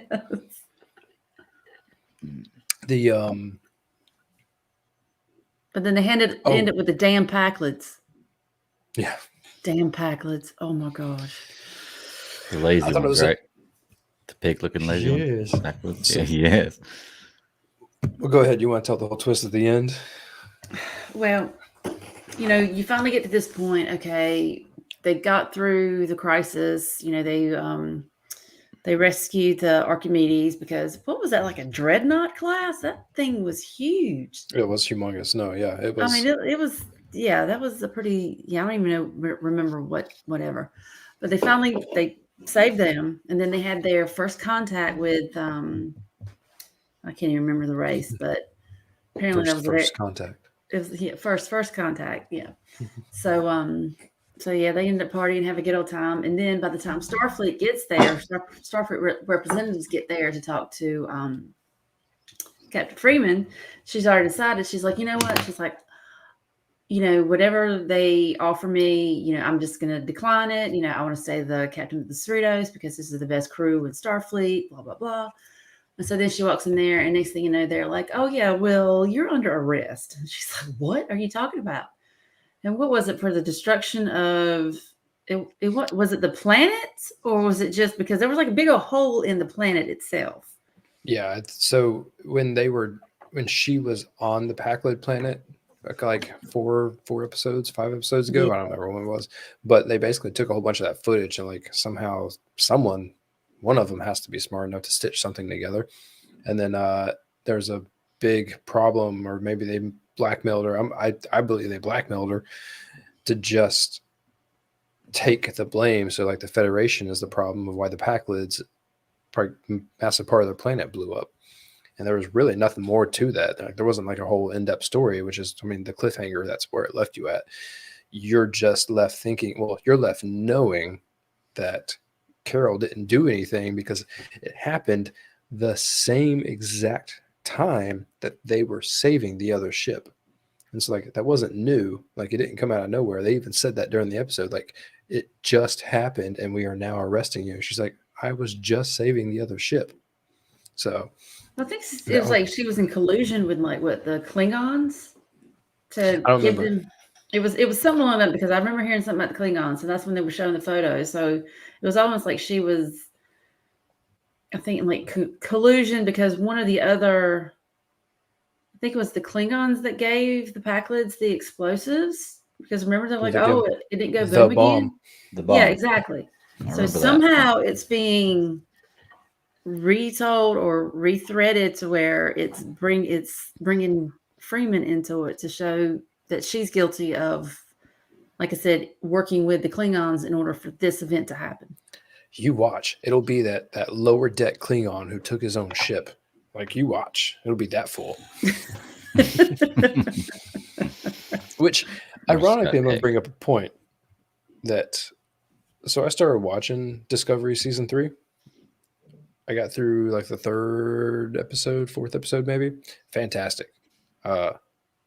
Forgot how much I love that show. And just the first 2 episodes were, they did exactly what I wished, like, what was I complaining about? Stargirl. Exactly what they should have done in Stargirl. They told one story in one episode, another in the other, and then tied them together right at the end of the other one. But it made me think, on Discovery, you have like this 16 or 17-year-old character who has their own quarters. A couple of them, actually. What classifies you to get a bunk in like the lower deck area versus getting your own quarters? I don't know what the criteria is for that. And I'm actually very interested in that. Well, maybe it's the size of the ship. Nerdy Star Trek show to have. Maybe it's the size of the ship, because apparently the Cerritos is one of the smallest ships in the fleet. So the size of the ship does matter. Okay, interesting. Myth busted. Myth busted. Here we are. So. Because what was it? I think the Cerritos is like a California class ship. So they were saying it was like one of the smaller ones. Yep. So I don't know. Yeah. Just a theory. Yeah, still haven't caught up with Discovery yet. Want to, but banger show. Yeah. Oh, it's like I said, I watched the first episode on accident and absolutely loved it. I just, man, time. But I definitely want to check that show out. Yes. Bill, y'all continue about. Sorry, I don't want to interrupt the. I think that's about it, because I mean, it just left on a hanger of like, what's going to happen now, because they. One thing we forgot to talk about, the dolphins. What? Those horny ass dolphins. That was a good little bit in that episode. They were like, "Go ahead, take your shirt off, take a victory swim." You look sweaty. Like, what's going on, Rev? You look sweaty. Come take a skinny dip. I'm like, what are you? Get those broad shoulders nice and wet. Like, what the shit's going on right now? I can only imagine. Have dolphins? Yeah, I can only imagine. This show kind of reminds me of Family Guy type deal. Some circumstances. It has its moments. It has its moments. But then the way they ended it, it's because everybody was thinking that Freeman was, because it finally got to everybody that, it was a possibility Freeman, or she was going to take another, captain of another ship and all this kind of stuff. So then she's like, okay, well, they put the shackles on her. She's like, all right, well, we can walk out and nobody can find out, none of the crew will see. And they're like, soon as they opened the door, everybody's like lined out because they're thinking that it's going to be a celebratory walk. So it ended up being like a true walk of shame. Oh yeah. So that's how they pretty much ended it. So was this the finale or the penultimate? Finale. This was the finale. Oh, I missed the finale. Dang it. Okay, I'll have to go watch this as soon as it's over. So I'm off tomorrow. I can do that. Dang it. Oh well. Yeah. Well, I think that's all the shows, right? So y'all want to bust into the big event for today, the DC Fandome. Fine. I can't believe that it's been a year since the last one already. I remember sitting there watching the whole thing. I do too. I watched the whole thing. Yeah, that was really fun. It's funny that we get one Batman trailer in the first DC Fandome, and then a year later get the second Batman trailer in the second DC Fandome. You know. Well, what I was excited about the first one to me, it was like the what was it, the Wonder Woman 84? Because I was all excited about Cheetah. Yeah. That's what I was excited. And of course, the Batman too. Yeah. So then we got the sneak peek for the Batman, and that was like, whoa. Yeah. Well, we got a lot of really good stuff in this one. A lot of stuff that I've been dying to see something on forever, and I finally get to see something, now. Some actual footage, some dates, some production stuff. It's so relieving to see some of this stuff. But I didn't get to watch a lot of stuff today, but I got to read up on a lot of the recaps and things that happened. There was a few things that I got to actually watch while it was happening, which was really fun. But one of y'all start us off. Like, first, let me ask, what was your favorite reveal from DC Fandom today? We'll take that and we'll run with it, and then we'll talk about everything else as it comes. So, Ross, what was your favorite reveal from DC Fandom today? This podcast finally got an answer today. Yeah. How is Barry Allen going to be fast enough? And the answer is, my man's got some new shoes. Yeah. They are gold boots. And he's going to be fast enough. Finally. Well, we did see at least 3 different versions of the Flash at one time on screen. For the CW. Yeah. And so I don't know if that's going to be this Barry Allen suit, because the gold boots are a step up from where he was for sure. But I did like the suits that I saw. The suits were actually fantastic. No, like all jokes aside, I think my favorite thing was probably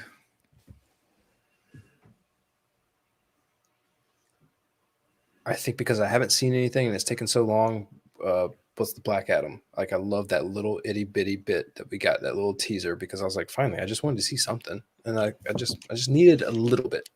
And they give me a little bit, because Lord knows we've talked about that for how long? A long time. Yes. And I'm going to tell you right now, I really do think they're pulling a rope-a-dope on us with Henry Cavill and Superman. We're going to see Henry Cavill back as Superman. That's why I brought it up and asked. Henry Cavill versus Black Adam versus Dwayne Johnson is going to happen. Dwayne Johnson said in this interview here, he's talking about, we're going to change the regime of the DC universe. Well, guess what? You don't change the regime of the DC universe without involving Superman. It just doesn't happen. Okay. They're not going to recast his character for this universe. We're going to see Henry Cavill again. That's what I think the most exciting part about that Black Adam part was Dwayne Johnson talking about it beforehand. Well, not the most exciting part, but the best news. Him talking about it beforehand and talking about how this is from post-production. So they're already into post-production for this movie. It's done. It's filmed. It's going to happen. I didn't even see that part. I caught this as soon as the Black Adam trailer started. We got back. I just was able to finally get on and take a look at it, and it was right when that trailer, started. And then I watched pretty much the rest of it, just kind of one eye on the rest of the time. So I didn't even get to see that. But clearly, that was a reason why I brought up that question last week. Was I'm really curious. What is the possibility? Yeah. And I mean, I do feel like we were at a greater than 50% possibility. So yeah. I'm not gonna lie, my excitement for it and my belief in the fact that it's going to happen has risen just from this DC Fandom, and it could just be recency bias, and I'm a little high off what just happened, but yeah, I just I'm excited for it, man. I feel like you don't have a character like Dwayne Johnson without him playing Black Adam, without eventually, if you're going to change the regime of the DC universe with this, and he may just be saying that for talk, and to talk of his movie, without having Superman involved. I get they're maybe trying to replace Superman with kind of a Shazam character, but it's not the same character. Very similar, but not the same character by any means. What'd you think, Sarah? Black Adam.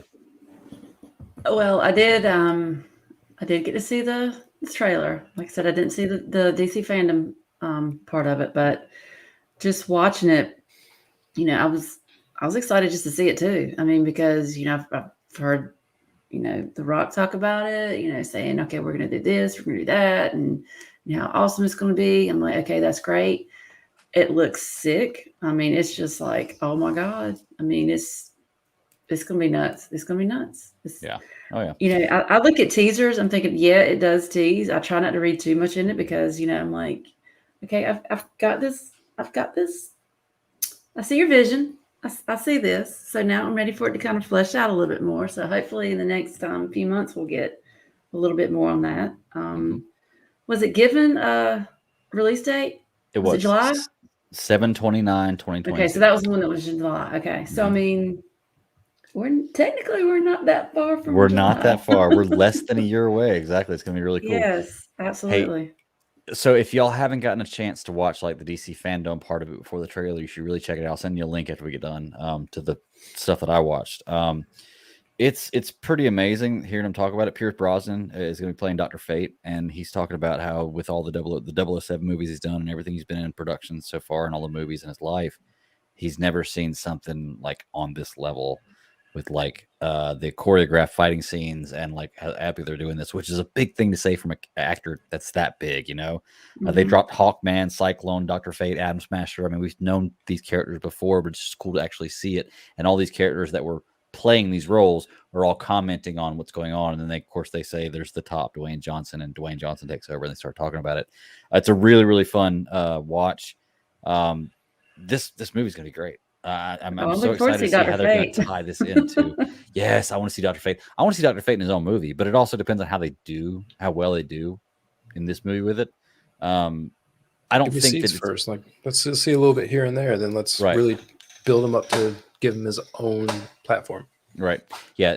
With all being said and done, we know that characters in this movie, we know the actors who play them. We've seen a little snippet of it, but we've only seen one character in costume, kind of. I guess you saw Black Adam's costume. Yeah, so I want to see Dr. Fate. I want to see Cyclone. I want to see Atom Smasher. I want to see Hawkman, especially. Like, I want to see this stuff.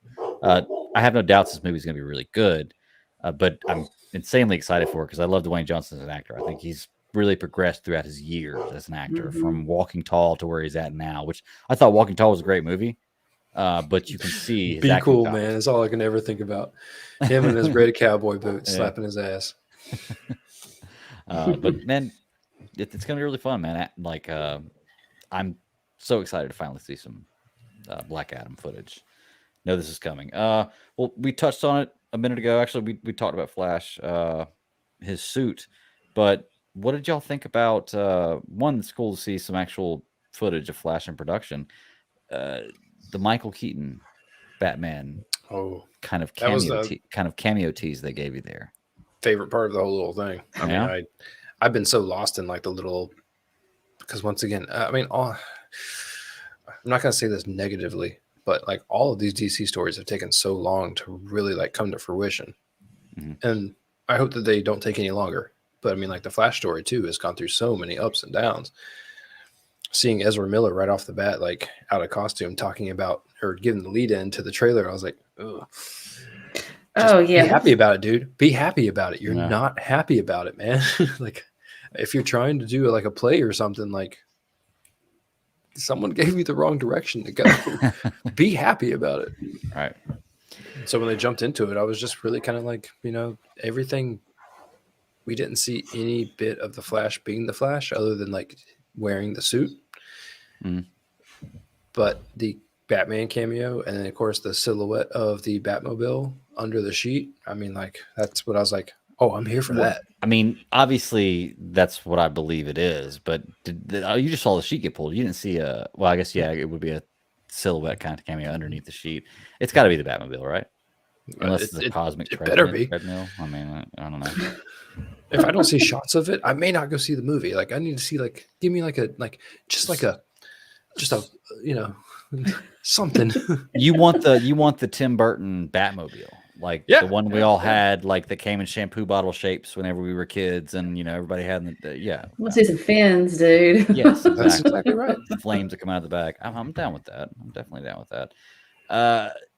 Interesting. I didn't see Kelsey Clemens anywhere in this preview. Not saying that she's not going to play a bigger role in this movie, but I feel like I think she's a great casting for Iris. I don't know how deep they're going to dive into that story in this episode, in this movie. But I was kind of hoping it'd be a bigger part of it. Maybe because I have a bigger connection with the Flash through the actual CW TV show. I've read comics of the Flash. I like the Flash. Flashpoint Paradox is a great story, and there's a lot of different great Flash stories. But the Flash TV show is what really pulled me into that character a lot more. And I guess just a bigger presence of Iris West in there was there. And I didn't see that in these previews at all. Doesn't mean it's not going to be there. And I also don't want the previews to show me everything about the movie. So I'm sure there's going to be more that comes out. And this wasn't even a preview. This was a teaser. This was like a 45-second, 50-second teaser. So we haven't even got a preview yet. But this is one of those where the movie was discussed for so long, and I was of the impression I'm not going to believe it until I'm probably sitting in the theater watching it. So at least this gives me a little bit better, a little more. I can look forward to the fact that that might actually happen now, sitting in the theater and actually watching it. So because I've been on so much start and stopping on this. So well, I wanted to ask you, there was the one scene too where you saw the 3 flashes, right? That's the Batman cameo scene where you see at least the back of Batman's cowl, and he's talking to him, asking him if he's in. You see Ezra Miller's Flash. You see what another character looks like Ezra Miller. Is that him? Just 2 different Ezra Miller, or like him playing both roles? I'm not sure. And then a female, which I don't know if it's Jesse Quick. I don't know if it's the Flash from a different universe. What do y'all think? Did y'all see that? Like, was it both of the males? Ezra Miller. Talking about the house when he's stepping up the stairs, goes into the house, and then he taps her on the back of the. Supergirl? No. I'm talking about the scene where you actually see him asking the Batman if he's in. Right when the first time you see the back of the cowl, there's 3 flashes. Like he's with 2 other flashes. One looks like it's another version of him, like it's Ezra Miller just in a different suit, and they're doing some kind of video play. The other one's a female. So I'm wondering who all those characters are. I'm not sure if it's flashes from different universes. Well, that's been the question of how they're going to pull off this, semi multiverse type deal, connected, Flashpoint scenario. I mean, it's how are they going to do it? Who are they going to bring in? And are they going to go big? Because it sure, I mean, I'm not trying to be mean, but I don't think they're going to go real big. They don't have this thing built up to be a true. It's not Infinity War. Like, not everything depends on this scenario. Whereas this is more like a movie that is introducing an idea to get to the next thing. So, I don't know. I think that it would be smart to play multiple Ezras, just for the simple fact that show him having to come to terms with the multiple. With the things that he's creating, with Flashpoint, come to terms with hey, this is you, and this is you, and this is you. You may have messed up at some point because now there's 3 yous. So let's figure this out. I don't think you can have a massively complex story because, unless you're going to do a 6-hour movie, what kind of a story do you tell? Yeah. Well, you got to remember, in the first real viewing of The Flash, which I would call Zack Snyder's Justice League, you've already seen The Flash time travel. Mm-hmm. So they very, very quickly jumped to that point. So it makes me wonder about the timeline of this movie. But I feel like with seeing the multiple Flashes, we're not just dealing with time travel, we're dealing with multiverses. So I feel like this is going to be after the Justice League. This is going to be a point where Flash, we're not going to get the story, a lot of story of how Flash got to where he's at in this movie. He's going to be almost fully powered, I feel, or close to it. And we're just should be. I don't want to wait too long. Yeah, I mean, I feel like honestly, like I said, the Flash television show was very popular. I think that it introduced a lot of people to a multiverse concept and just the Flash in general. Same way with Arrow. I don't think a lot of people were Green Arrow fans at all, or even who he was until the show came out, and now you've got a whole different crowd of fans for it, which is why the character needs to be on screen. Damn it. But yeah, there was one really, really awesome suit I saw, and I don't know if it's going to be Ezra's suit by the end of the movie, if it's during the movie. It looked totally CGI, which is fine. I don't really care. But it's just the glowing yellow and the deep brunette red, man. Just, oh my gosh, it looked so with like the good. veins. It looked like a charge suit. Yes, it looked very similar to like the Injustice game. Well, I guess not the Injustice game. Similar to it, I suppose. I'm not sure, but yeah, loving that. And I'm loving the different suits. I like different concepts of Flash suit. I liked his suit in Justice League and Batman vs Superman. I thought it was a pretty cool suit. Just a nice take on it. But I definitely want to see some progression with it. I want to see something different. So, anything else you want to point out about the Flash? Black Adam. Save the best one for last year as far as stuff goes. Well, I want to say one thing about. Well, this is just something I kind of told Ross this earlier. I saw, I think it was in one of the chats, like I said, because I didn't see all the thing of Fandom, but it has been 20 years for Smallville. Now, Smallville, look, this is a show that Brian and I watched like all throughout when we were dating. I think it was like on Thursday nights, we'd get together, we'd watch it, we'd get hibachi, we'd sit there and watch it. Matter of fact, I knew pretty much the night he proposed, something was weird because he wanted me to go over there Tuesday night instead of Thursday night. So I was like, okay, what's going on? Something's weird here. So it's just the fact of, watching Tom Welling and Michael Rosenbaum sitting there talking about this. I'm thinking, God, has it been 20 years already?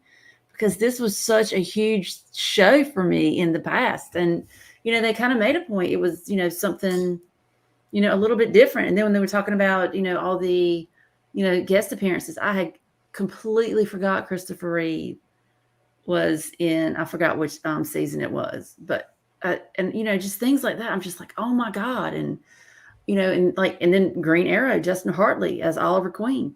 That was the first time I was introduced to Oliver Queen on screen, basically. Mm-hmm. So that was one thing that was kind of weird for me to see, Green Arrow. And I'm just like, because this was my Green Arrow. Now this is a new Green Arrow. Oh my God, this is crazy. Yeah. So that was a big thing for me to see that and just to, kind of remember all the things. And because I had like a video montage kind of then in the beginning, and which the last couple of seasons were kind of a blur because, I don't know, because some of it got kind of crazy towards the last few seasons. When a show goes on that long, it's hard to. I mean, it was 10 years. Yeah. I mean, now since it was 10 years, and that's just insane. It's this totally insane. And even to this day, if you say Smallville, it still, to me, invokes like just, oh my God, the show. Oh my God, it was so awesome. Special place in your heart for that one. I mean, honestly, yeah, it's crazy. Yeah. I was like, I actually I feel like I have a pretty big deficit because I only watched like a couple episodes of that show. I'm kind of the same way. I never really got into Smallville. I feel bad about it because I've heard nothing but wonderful things about it. It was kind of like in like my like faster phase in life to where like I was doing like a bunch of changes, like a bunch of different things. Like there was no way I could sit down and watch a show and pay attention to it every single week. But I do feel held back because I didn't get to see it. I've heard nothing but great things about it. I agree. Like I said, that's what's so weird about it because I mean, that's just one show that, like I said, when Brian and I were dating, that's what we watched. I mean, every week we watched that. That was what we did, and that was, like I said, 20 years ago. Wow. Yeah, it's crazy to think about that. Yes, absolutely. What I've done for 20 years of my life. Yeah, consecutively. Yeah, I couldn't tell you that I haven't wanted to. Let's talk about Peacemaker, which looks like DC's Deadpool. That's kind of what they're trying to go for, from what I can tell.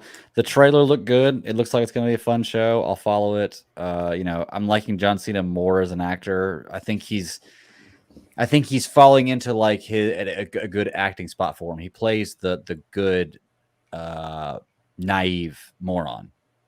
You know, he does a good job of that. And okay, with muscles and a gun. Yeah, I want to see more from that. Same thing for Batista. Batista did a good job of that too, but I wanted to eventually see more from Batista, which I am now.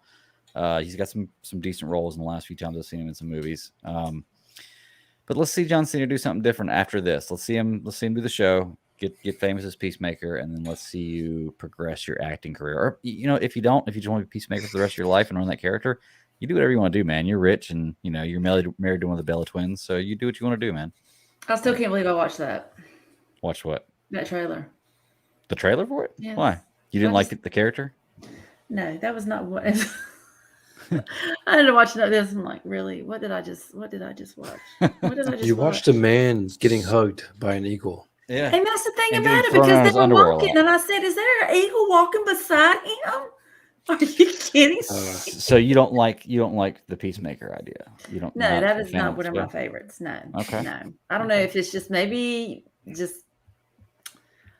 I don't know if I have the DNA to enjoy that kind of ridiculousness. I don't know. Maybe it's just Even me. with the funny vigilante in there? No, what You the know, hell? like, Oh my god. Maybe if I'd already had a few beers, it's probably gonna be hilarious. I think that's what you're kind of going for with this show. This show is a sit back and have a few beers or whatever you feel like partaking in to have a good time and just kind of sit back and enjoy the show. Enjoy some stupid comedy that's not going to make a lot of sense, but might have some pretty cool action scenes. And eventually there's going to be a plot line you can follow that. The only thing I can hope for is that they're trying to work on him so he's not quite a huge douche as what we're accustomed to. So maybe we can work on the douchishness. I think taking That's a my bullet down throat downfall. might change that. That's your downfall?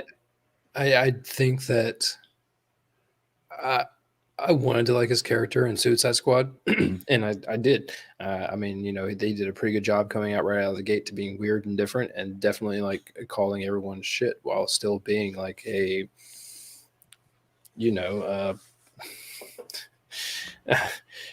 Captain America light. I don't know, something funny, but he wanted to still uphold freedom and blah blah blah blah blah. The turn at the end of that movie did not make me excited for a Peacemaker show, and it was because you show the possibility of what he is capable of, and if he's capable of like crossing people, I mean, like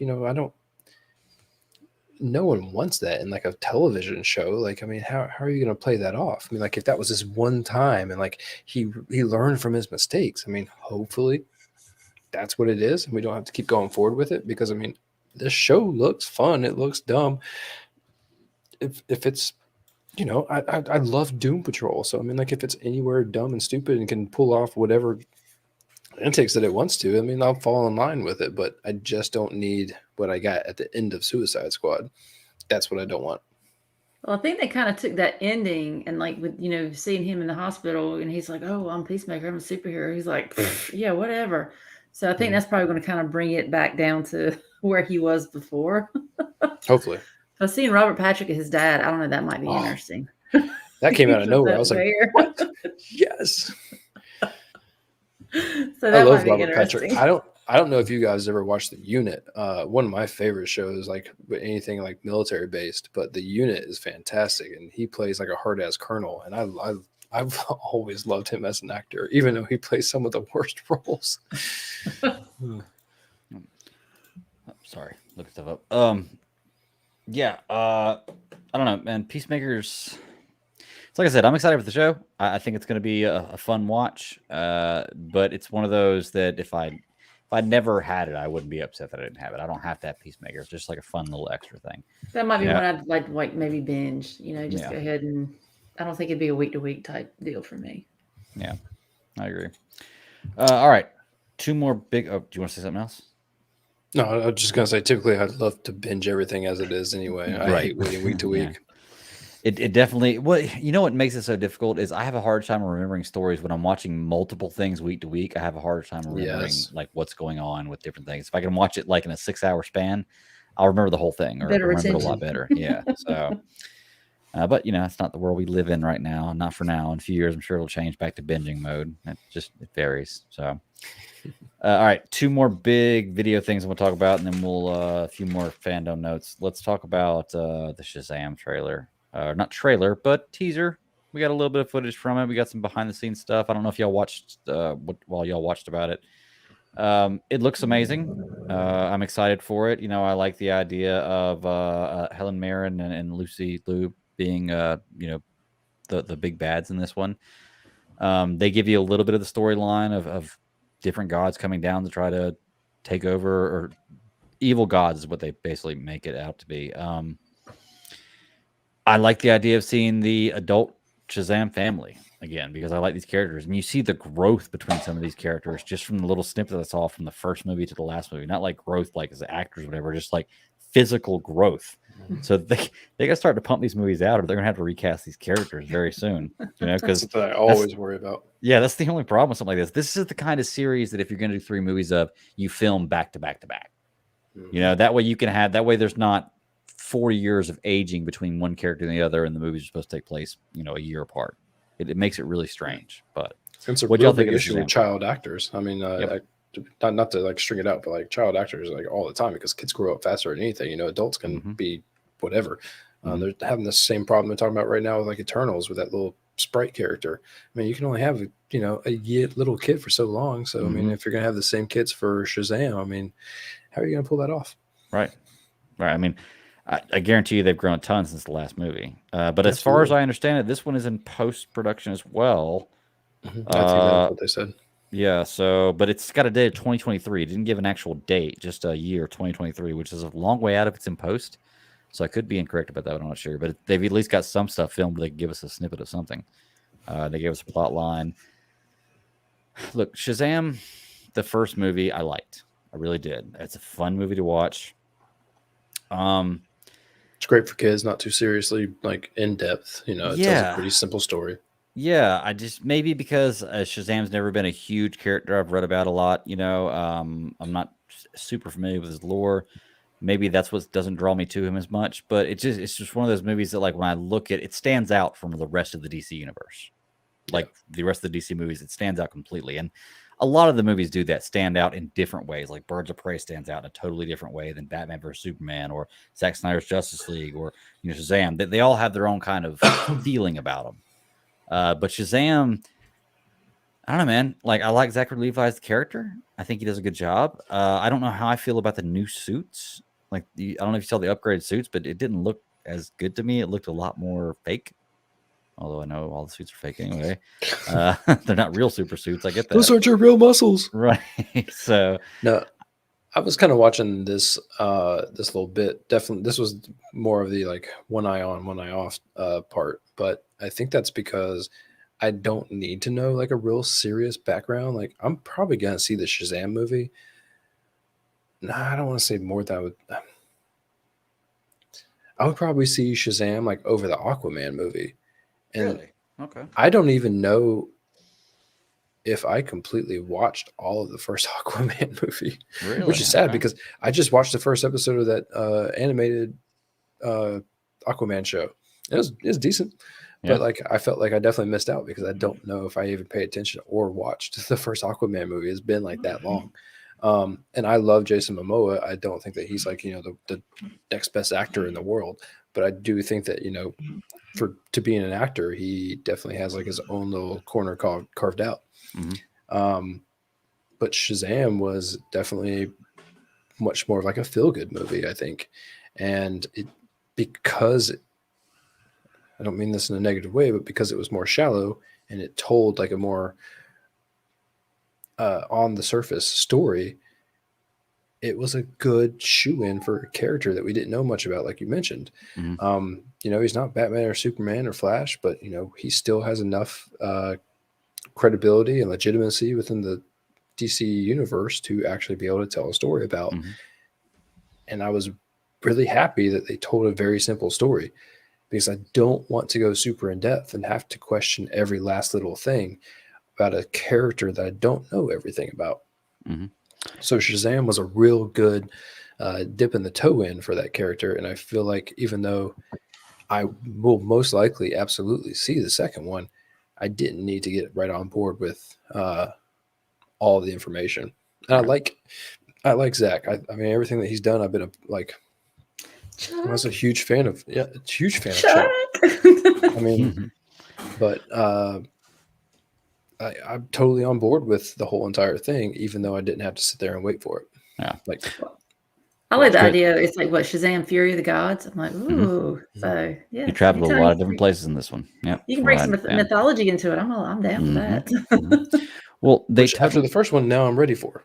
Right, right. And what they did was they totally Spider-Man this character. You know, they made it a character that's a normal person that has these, all of a sudden has these superpowers, and they make him deal with real world problems on top of his superpowers. And what would you do if you were in the situation type deal? They Spider-Man him. That's why Spider-Man's so relatable and such a great character, because you feel like you can relate to what would happen if I was just this normal person that lived a struggle in my life like everybody else feels like they do or does. And all of a sudden I have the ability to not do that, or the ability to totally do something different with what I do. And I feel like that's how they kind of made this character more relatable in the movies, and they did a great job with it. You know, I think that it's going to be a real fun sequel, and I don't think that I worry that DC gets me lost sometimes because they tell so many different stories that are going on in so many different places, and I am a connective tissue person. I am a connectivity person. I do love having a fully built-in area, and that is why I tend to swing the other direction here. You like the Flintstones and the Jetsons, right? Yeah, that's right. But what comes back to, like, with my DC, like I just want to feel like I got a little bit more. I'm totally on board for different stories. I'll only mention this briefly. Like, as much as I wanted to see the Batman trailer, I felt like I got what I needed out of the first one to want to go see it. Oh yeah. And I didn't want like a whole lot more after that. But at the same time, I fully recognize and appreciate that it tells a different story. I loved the Nolan trilogy Batman. But that being different, I'm perfectly fine with. I want to feel something, a little bit different. And this is easy to follow. And I think that it really caught my attention. Simply, like, sometimes less is more. And I felt like Shazam was definitely it for me. Less is more here. And it hits on all the points that I need to go see the movie. That's it. I mean, I don't know another way to really put it. Yeah, you want to say more about it, but that's pretty much all we can say. Yeah. We don't have a whole lot to bite into with this one, other than the fact that it is definitely coming. It's awesome to see these DC projects that we've heard about for so long actually see some footage on them, and it's just really, really exciting. DC Fandome Day is always great. Always. Dude, I want them to rip the Band-Aid off and just, like you said, just gush DC all over everybody. Oh yeah, everywhere, man, just everywhere. Have to change the sheets when we get done. So. All right, well, there's one more big video that I want to talk about, and we're not even going to talk about it. I want to play the trailer for the Batman. They may shut the video feed down if I do it, but I don't really care. It's warning, I want to watch it with you guys. Yeah, I'm going to put the SCS logo over top of it, and we're going to talk during it, so hopefully that'll be enough, or they won't say anything. But we're going to play the Batman trailer because, before we even get into it, it's well known that the first pictures that came out for this Batman, the casting, I wasn't a huge fan of, even though I think Pattinson's a good actor. And I just wasn't really into this Batman, but I was going to give it a chance because it's Matt Reeves. And because Pattinson is a good actor and it's the Batman. So of course I give it a chance. As that progresses and I see the first trailer last year, I remember even walking into the first trailer, I heard the duct tape ripping. And I was like, oh, it must be like the Velcro on the back of his helmet, because his leather face helmet. I was even making fun of it then, and then I saw the trailer, and since then I haven't been able to make fun of it because it looks fucking amazing. There are a few problems with the trailer. Shut you up fast. It did shut me up fast. I'll eat crow on that because eating crow on something like that is okay because I was wrong. Guess what my penalty is? I got a badass Batman movie. Oh my gosh, I hate that I was wrong about that. Oh my goodness gracious! So I don't really mind that. It's no big deal. It's the same with the Panthers. I'm Matt Rule. Whatever, I don't like him as a coach, but if I end up being wrong about that, guess what? Oh crap, I got a great coach. Oh my goodness gracious. So eating crow is not that bad, y'all. Learn to be humble. You can be wrong about some things. I was wrong about the Batman. The first trailer amazed me. The second trailer really, really blew me away. Ross, I agree with you. I didn't need a second trailer to make me want to go see this movie, but I'm glad I got it. It didn't show a ton more, and it extended a little bit on some of the things that we've already seen, which was cool. So What do you think, Sarah? First thoughts before we actually watch it. I just sat there, just absolute awe. I'm just like watching it on my phone. Just okay. But I will say the thing that I got total Batman 89 vibes, and I know that this story is going, or this film's more maybe like a noir, like a detective, more that kind of thing. But it's just that was my first impression, because I remember the first time I saw Batman 89, I was just thinking, oh my gosh, it was like so dark. It was like a Batman story, and that kind of thing. So that's why I'm kind of that's how I'm going to compare it. I mean, that's just me, because that was my first impression. Because of like the whole keeping in the dark, all that kind of thing. So I don't have too much expectation, because it looks like so awesome, and I don't think I will be disappointed in any form or fashion. But it's like one of those things where, okay, I've seen this trailer, I'm sold. Hell, I was sold the first time I even, Yeah. when I first saw the first, yeah, and like you said, I mean, it was like, okay, this is Robert Pattinson, aka Edward Cullen. This is going to be a stretch, but I know he's that type of actor. He can handle it. I mean, he can do method, he can do whatever. So it's going to be interesting, but I don't think I'm really more interested to see his Batman. I want to see his Bruce Wayne. I want to see how. I agree. What was it? 100%. Brian was watching. Brian, he gets on Reddit and looks at all this stuff. He said he saw a comment, and one of the comments was like, this Bruce Wayne. He's like, did he really kill his family? That kind of thing. Because this dude looks like super dark. I mean, super dark. It's Bruce. Yep. And because you really haven't seen him, like the clean cut Bruce Wayne that we're used to. It just seems like most of the shots that you've seen of him as Bruce Wayne, he's like just really disheveled, or he's just like whoops some ass, or doesn't know what's, he's just not that, like I said, not that clean cut that we're used to. Mm-hmm. So that's one thing I'm really, really interested to see. So I don't know. It's just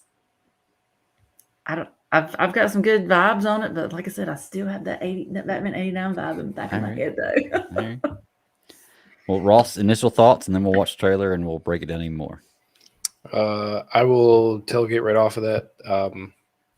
The Bruce Wayne aspect is what has to sell me. I think for me. Yep. And so when they announced Pattinson, the joke, like all joking aside, once I saw him with the cowl on, especially even like covering up, like part of his face, I was to a point where I'm like, yeah, I could see it. I mean, we just got to see like what his aggression and like choreography and like everything else that he does, it like plays out for. The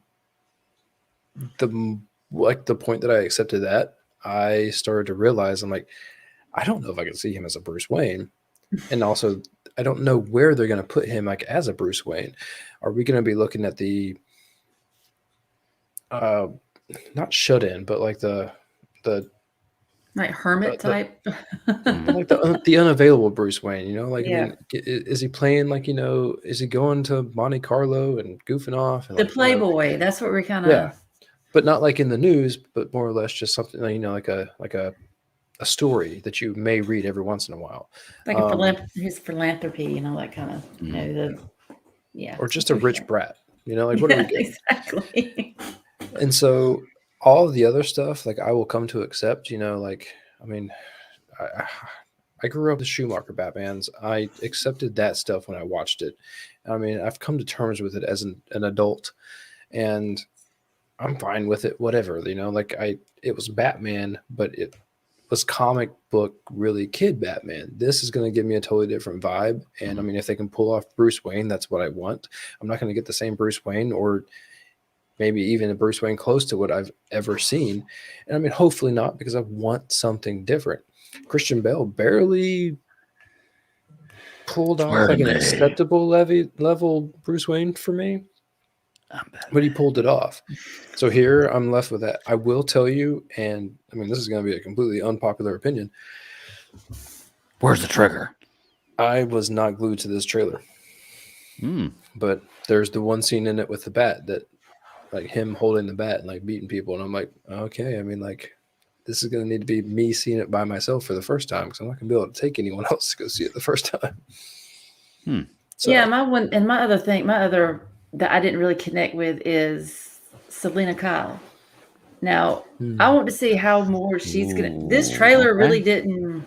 Okay. I don't know. I didn't really have a connection. I mean, I will say that about like almost every Catwoman though. Like I haven't felt like I've gotten a Catwoman that my mind has ever truly accepted. Oh, are you kidding me? Did Well, you is ever this gonna see be more Batman like Arkham Returns? Knight, Michelle isn't it, like Pfeiffer is like is this Understandable, gonna be more like but a still. yeah. this is gonna be more like an Arkham Knight type Catwoman. I mean, Look. because I'm just I don't know if are we gonna see Catwoman or are we just gonna see Selena Kyle in a few different alliterations that at some point will lead up to the Catwoman persona. Well, remember, this is a trilogy. This is in the So- beginning of the Batman career for this trilogy. So, I yes, always forget that. we're definitely going to see Selena Kyle. And for me personally, I think I almost said Zoe Saldana, Zoe Kravitz, a great casting. I think she looks the part. Like when I think Selena Kyle, I look at her and I'm like, oh, that's what I think in my mind right there. I cannot wait to see the suit they decide to go with her, because it better be very Jim Lee-esque, because I love she's that already suit. looks like she's already got the claws. It looks like she already got the claws. Yeah, I'm excited about Catwoman. It's going to be fun. I don't know. I might have to be a little more sold on that. I'm It's excited just, about it. Just give me a Music. live action Catwoman that I can appreciate. You know, the last couple The that I've music gotten, for I this really whole can't. thing, it sells me with Catwoman scenes, with Batman scenes, with like all of the trailer music, everything. Like I love the aura, I love the vibe, and I love everything else. So I will say, like after the first trailer, that's what I truly enjoyed, and I hope that they do give each of them like their own like true like build the character, give them their true themes. You know, I've loved the Wonder Woman theme, you know, since step one. That Man of Steel. Tina, I can't remember her last name, but yeah, like build me characters that I want to see. I think a lot of people don't realize this, but I think that the theme music, that whatever score you give for a certain character, tremendously affects how popular they become and how long they last. Look at something like The Mandalorian. Yep. That shit sticks out in your head. Wonder Woman, Superman, The First Flight, dude.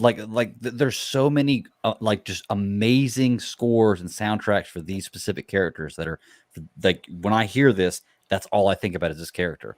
And that for me is huge and important because it's forever etched in my memory. When I hear that bass guitar with for Wonder Woman, that bass later guitar, man, like it's awesome. Same thing with you know, Mandalorian, like just the stuff done there. It makes a huge difference, I feel. Yes, 100%. It builds it gives character, an identity as well. I mean, it's not just that's the a big visual. thing. It gives an identity. Yes. So. We play the Marvel soundtrack game. I mean, like just because there's so much music to choose from. And I mean, like all the time, like it's like, what is this part of? Yeah. Okay, what about this one? I mean, like we just like I got a Star Wars one, and like I got all sorts of stuff. But yeah, let's do Alexa's got them all, man. Guys, yeah, let's do it, man. Let's watch this trailer and then we'll break down a little more. So I'm gonna let's see, share with audio. This one right here. Da-da-da. Y'all see that? Let me do that, and then let me do that and this. Here we go. I'm not gonna put the thing over it. Oh well. We'll talk during it. It's nice to know you guys during this video. Yeah. Yeah. I mean, shut me down. Okay, so is this Paul Dano right here? Is this the Riddler, or is this just a person who has a cup of coffee? Okay. Yes. So that is Dano right there. So we don't get to see much of him in this preview, which is good because you got a whole character that they haven't really told anything about in this preview, I don't feel. Unless they miss something. Interesting choice with the red. Fear is a tool. The bat signal When that light hits the sky, works for me. It projects in the sky. I love this right here, though. it's not just a call, What's that? The fight scene here? it's a warning. Not just a call. It's a warning. Yeah. This is what bothers me about this. This is one thing that bothers me about this. One thing that bothers me about this suit. I'm fine with it being bulletproof, like being able to deflect bullets. But you're going to see in a few minutes him have two guys at point blank range unloading fully automatic weapons with him, and he's not being phased at all. I can take care of myself. this Yeah, she nailed that continues, role right it there. won't It's be great long before casting. you've nothing left. I want to I don't see Andy care what Serkis happens as to me. It's only going to get Alfred. worse It's for gonna you. be good. Whoa, take it easy, I sweetheart. do like they're establishing a love interest with him and Selena Kyle. It looks like right off the bat. It's great because I love that story between the two of those. I still Maybe hate we're his not so arm different. gauntlets. They just bother me. Who are man. you under there? Unless they have some kind of badass, awesome purpose they show me in this movie. But yeah, look at this right here. This is awesome. It's awesome, but he's Vengeance. walking down a hall with people at point blank range shooting fully automatic weapons at him. I get you a bulletproof costume, but like even if you're wearing a Kevlar vest and you get shot, you're not just going to continue to walk forward. It's just for me. But once again, you got to suspend belief. You know. I mean, there is a little bit of realism that goes into the difference between automatic weapons, but yeah. No, you're right. You're right. Yeah, I agree with that. It's gonna be a little bit humorous too. Yeah, I do like this anything right here. Do y'all think this is a scene from the end of the movie? Or do y'all think most of the stuff we've seen is in the very beginning? I hope it's middle. Like honestly, like I hope Yeah. Yeah. like I feel like when you right off the bat, the very first scene of this trailer, they are pulling him in maybe for questioning, and it's kind of going to be like a semi Heath Ledger Joker scenario where they got the guy and they're trying to figure out like what else has he had planned now that we have him in custody, like maybe because I feel like there's going to be a whole bunch of different things that are coming into play here. Right. Well, they've oh, sorry, good. No, good. Actually, you started off on a word that I thought might you go to exactly perfect. No, I was Like, gonna say- they layered it. Yeah, they layered it, and they've made it to the point where you've seen Colin Farrell and you've seen the Penguin, and we've seen that. We've only seen a tiny bit of the Riddler. Maybe they're throwing you, trying to throw you for a loop here, where the Penguin is not the big villain in this one; it's the Riddler, and they're just kind of giving you footage of stuff you. It's not going to be as important to see in the movie, you know. I think if they're going to do the Penguin spinoff, then maybe what they're doing is, they're giving you the foot soldiers. They're giving you something like what already exists and who's in power, and they're also going to give you a little bit of a psycho with the Riddler. Just play with it and just pull at the strings until, like you said, I mean, if this is 3 movies, then let's see how you weave this story in. Mm-hmm. I don't know if they're going to try to tap every single one of Batman's villains, but I do want depth in villain character too, because I do miss that. Like a good villain depth is necessary to tell a good hero story. Especially with Batman, like Batman has such a great rogues gallery, like of villains. And this could be a situation where maybe they're trying to steer away from like telling a Joker story, and the Riddler's a great character to put in there. Maybe they're just kind of sprinkling him into this story. Like I said, it's a trilogy. They're planning on making 3 movies, so imagine that whatever they're doing in this movie is setting up for stuff in the future. Maybe the Penguin is the big bad in this one, and they're just kind of sprinkling in some of the Riddler. We find that he's behind the scenes pulling strings, like you said, or it's going to be interesting to see. Matt Reeves hasn't failed me in any movies I've seen from him yet. The Batman hasn't really failed me. Well, okay, he's failed me in one, but that wasn't his fault. So, that was the. So we'll put the blame on a few different people for that one. That movie that shall not be named that I will never watch again. So Just own it. Come on. Okay, fine. Fucking Justice League, man. Fucking garbage movie. But I've seen a better version. I'll never go back to that one. Perfectly fine. It's what it is. You don't have to live in the past. It is what it is. Yep. Let's see. I got to figure out some kind of thing with the arm gauntlets. It's killing me because the rest of the suit works for me. So far, that's just the one part that's killing me. But I'm hoping they're going to give me some kind of great Look like they reason for could that. shoot, but Okay, so does Batman shoot stuff now? How is that different than a gun? And if It's does, like Mando's sparrows or whatever the hell. maybe he calls it's his little- the maybe he's using that as the maybe actual before he has a grappling. grappling gun. You're right. This is in the first years. And look, just put it on record. I am totally cool if Batman, if that is some kind of projectile he shoots. I'm fine with that. Okay. I just don't. If he does it though, I better hear every motherfucker that comes out there talking about Batman and Zack Snyder's Ben Affleck's Batman killing and bring this shit up because they don't do it with any other Batman except for that one. It's so irritating. People will defend Captain America that throws people off planes and throws shields into people that can bounce off metal, but somehow bounces off people too. Yeah, okay. But they don't say only whenever Batman does it. It's so irritating, man. So I just want to see it. Injures them. That's all. They're just Yeah, injured. exactly. That guy's fine. So he's fine. It's fine. Yeah. So The downside Walk always off. comes to the fact that he works with like the commissioner, you know, like he's hands in hands. Like that's what always puts the strain on that conversation. I mean, it's you're so close to the GCPD and like you're not a straight up vigilante. Like, well, I mean, Batman is like a vigilante, but he does it in the primary, like his primary objective is to like get rid of evil. So I don't know, man. I'm just this comes back to that age-old question of do you kill the guy who had the diamond for Eclipso? Do you kill the host or not, man? Like when it comes down to it, every other superhero is cool with doing it. Nobody says anything. I'm just, why can't Batman do it? He does. Nobody just wants to own up. Exactly, he does. You're exactly right. He does. Collateral The character damage. does. From the beginning of Batman's origin, he kills people whenever he needs as to. long He's not as a you're murderer not straight up barrel to dome, Exactly. for no reason. the, Exactly. the basic corner workers of the evil society. I mean, if you come up against the Joker, fucking put that man out. Yes. Yes. Okay. When you talk about the main big people, the people with the crazy ideas that are causing all the havoc, put them out.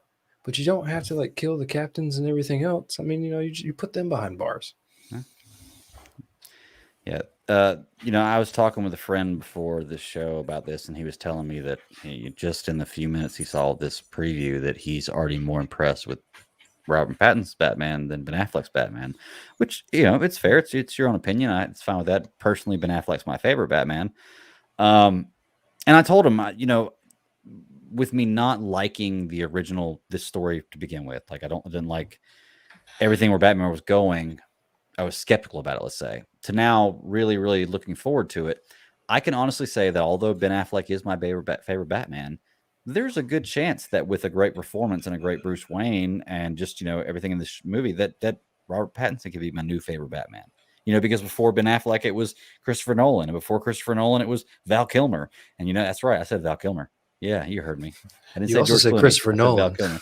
Or I said Christopher Nolan. I'm sorry. Yeah, Christian Bale. Christopher Nolan's Batman. Sorry. I mean, so it can always change. The voice in this one, like, I get that we used a modulator last Christian time. Bale. Yeah, it is because you can't go full Christian Bale. He kind of took a wide range that people can't use for Batman now. He really, really pinned people down. That's why with the modulator with Ben Affleck's Batman, I didn't mind that, because if you want to be realistic, a modulator is the best way to go. You're trying to hide your identity, no matter how much you growl your voice. You talk to Commissioner Gordon as Bruce Wayne, you talk to Commissioner Gordon as Batman, they're gonna know who you are. Yep. So realistically, a voice modulator is the best way to go. Although there's been a lot of great choices. This voice didn't seem very Batmanish. What'd you do? And then he said, "What'd you do?" Yeah, it's year one. We'll see what happens. But it's going to be exciting either way. Do we get a actual release date for this movie? March. A specific date, or just said March? No, it was March.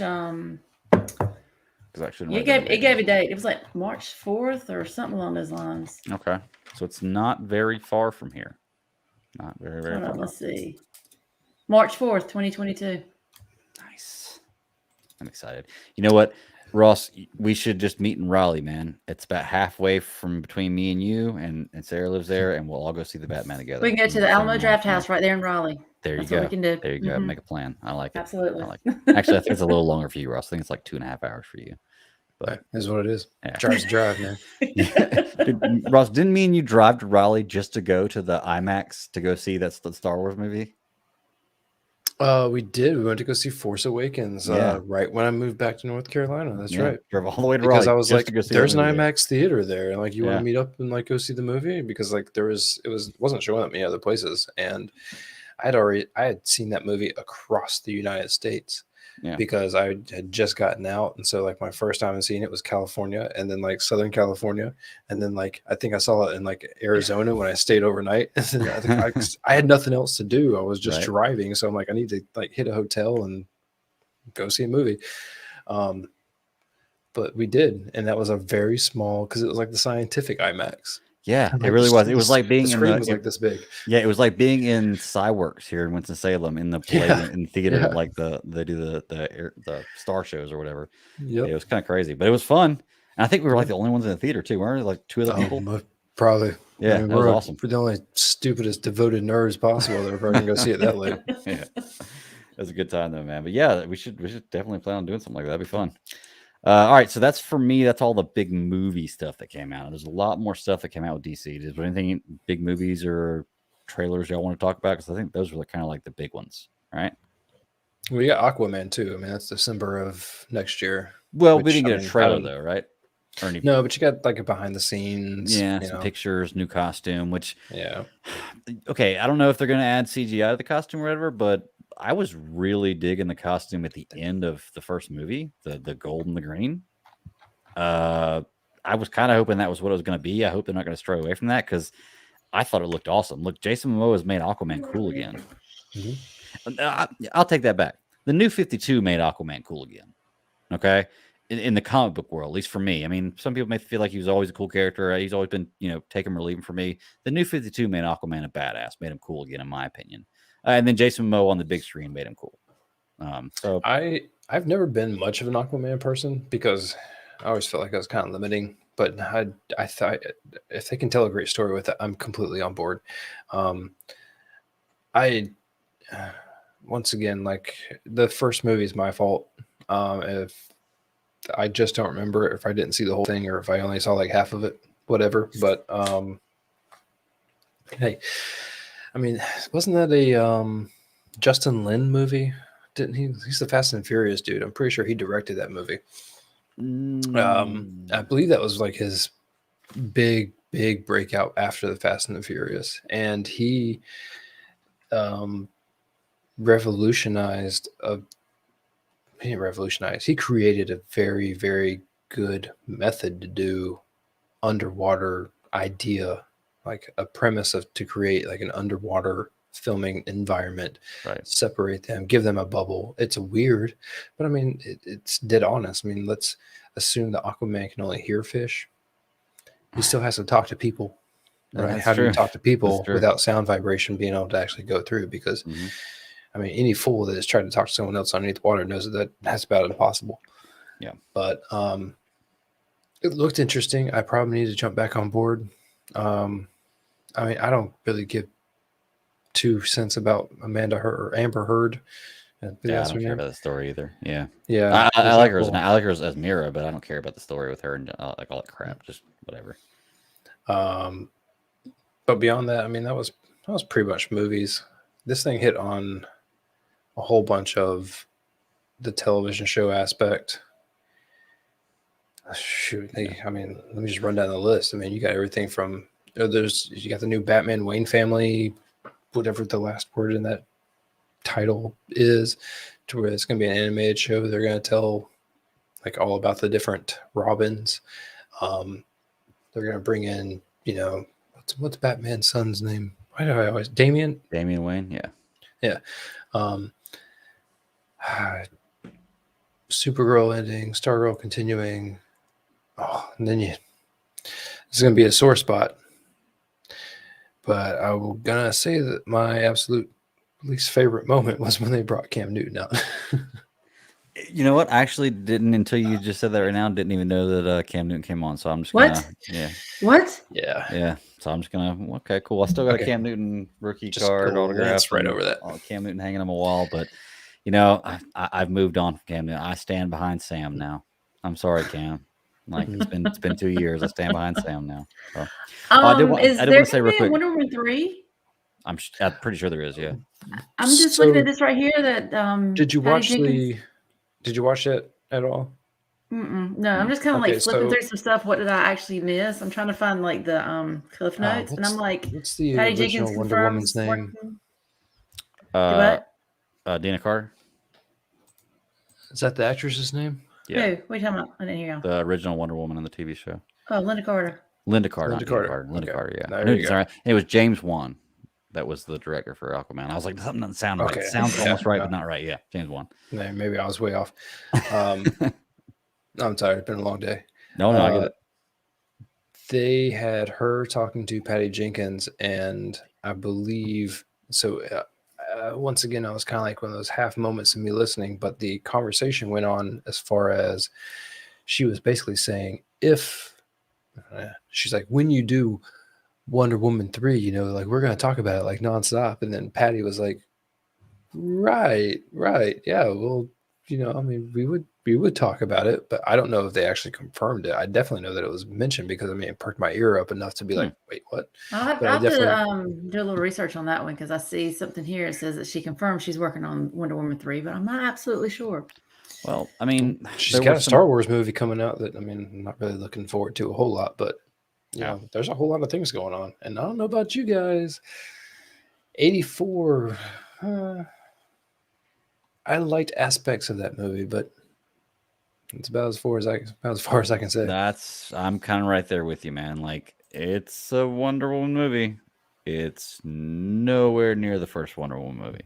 I watched it the first day it came out, and I was like, "Oh, I did, okay." Yeah. There's some good parts to it. There really are, but there are some really bad parts to it.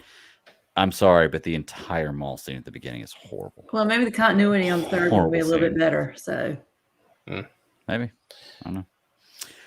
Let's see. Okay. I wanted to talk about the. Let's see. We had a Stargirl sneak peek, which gave us a peek into the rest of the season, what's going on. Which, Ross, you said earlier that and the Doom Patrol one, or that and the Titans one, really it sparked your interest for the ending of the show. What about, just say, Stargirl specifically, did you see in that really made you excited about what could happen in the future?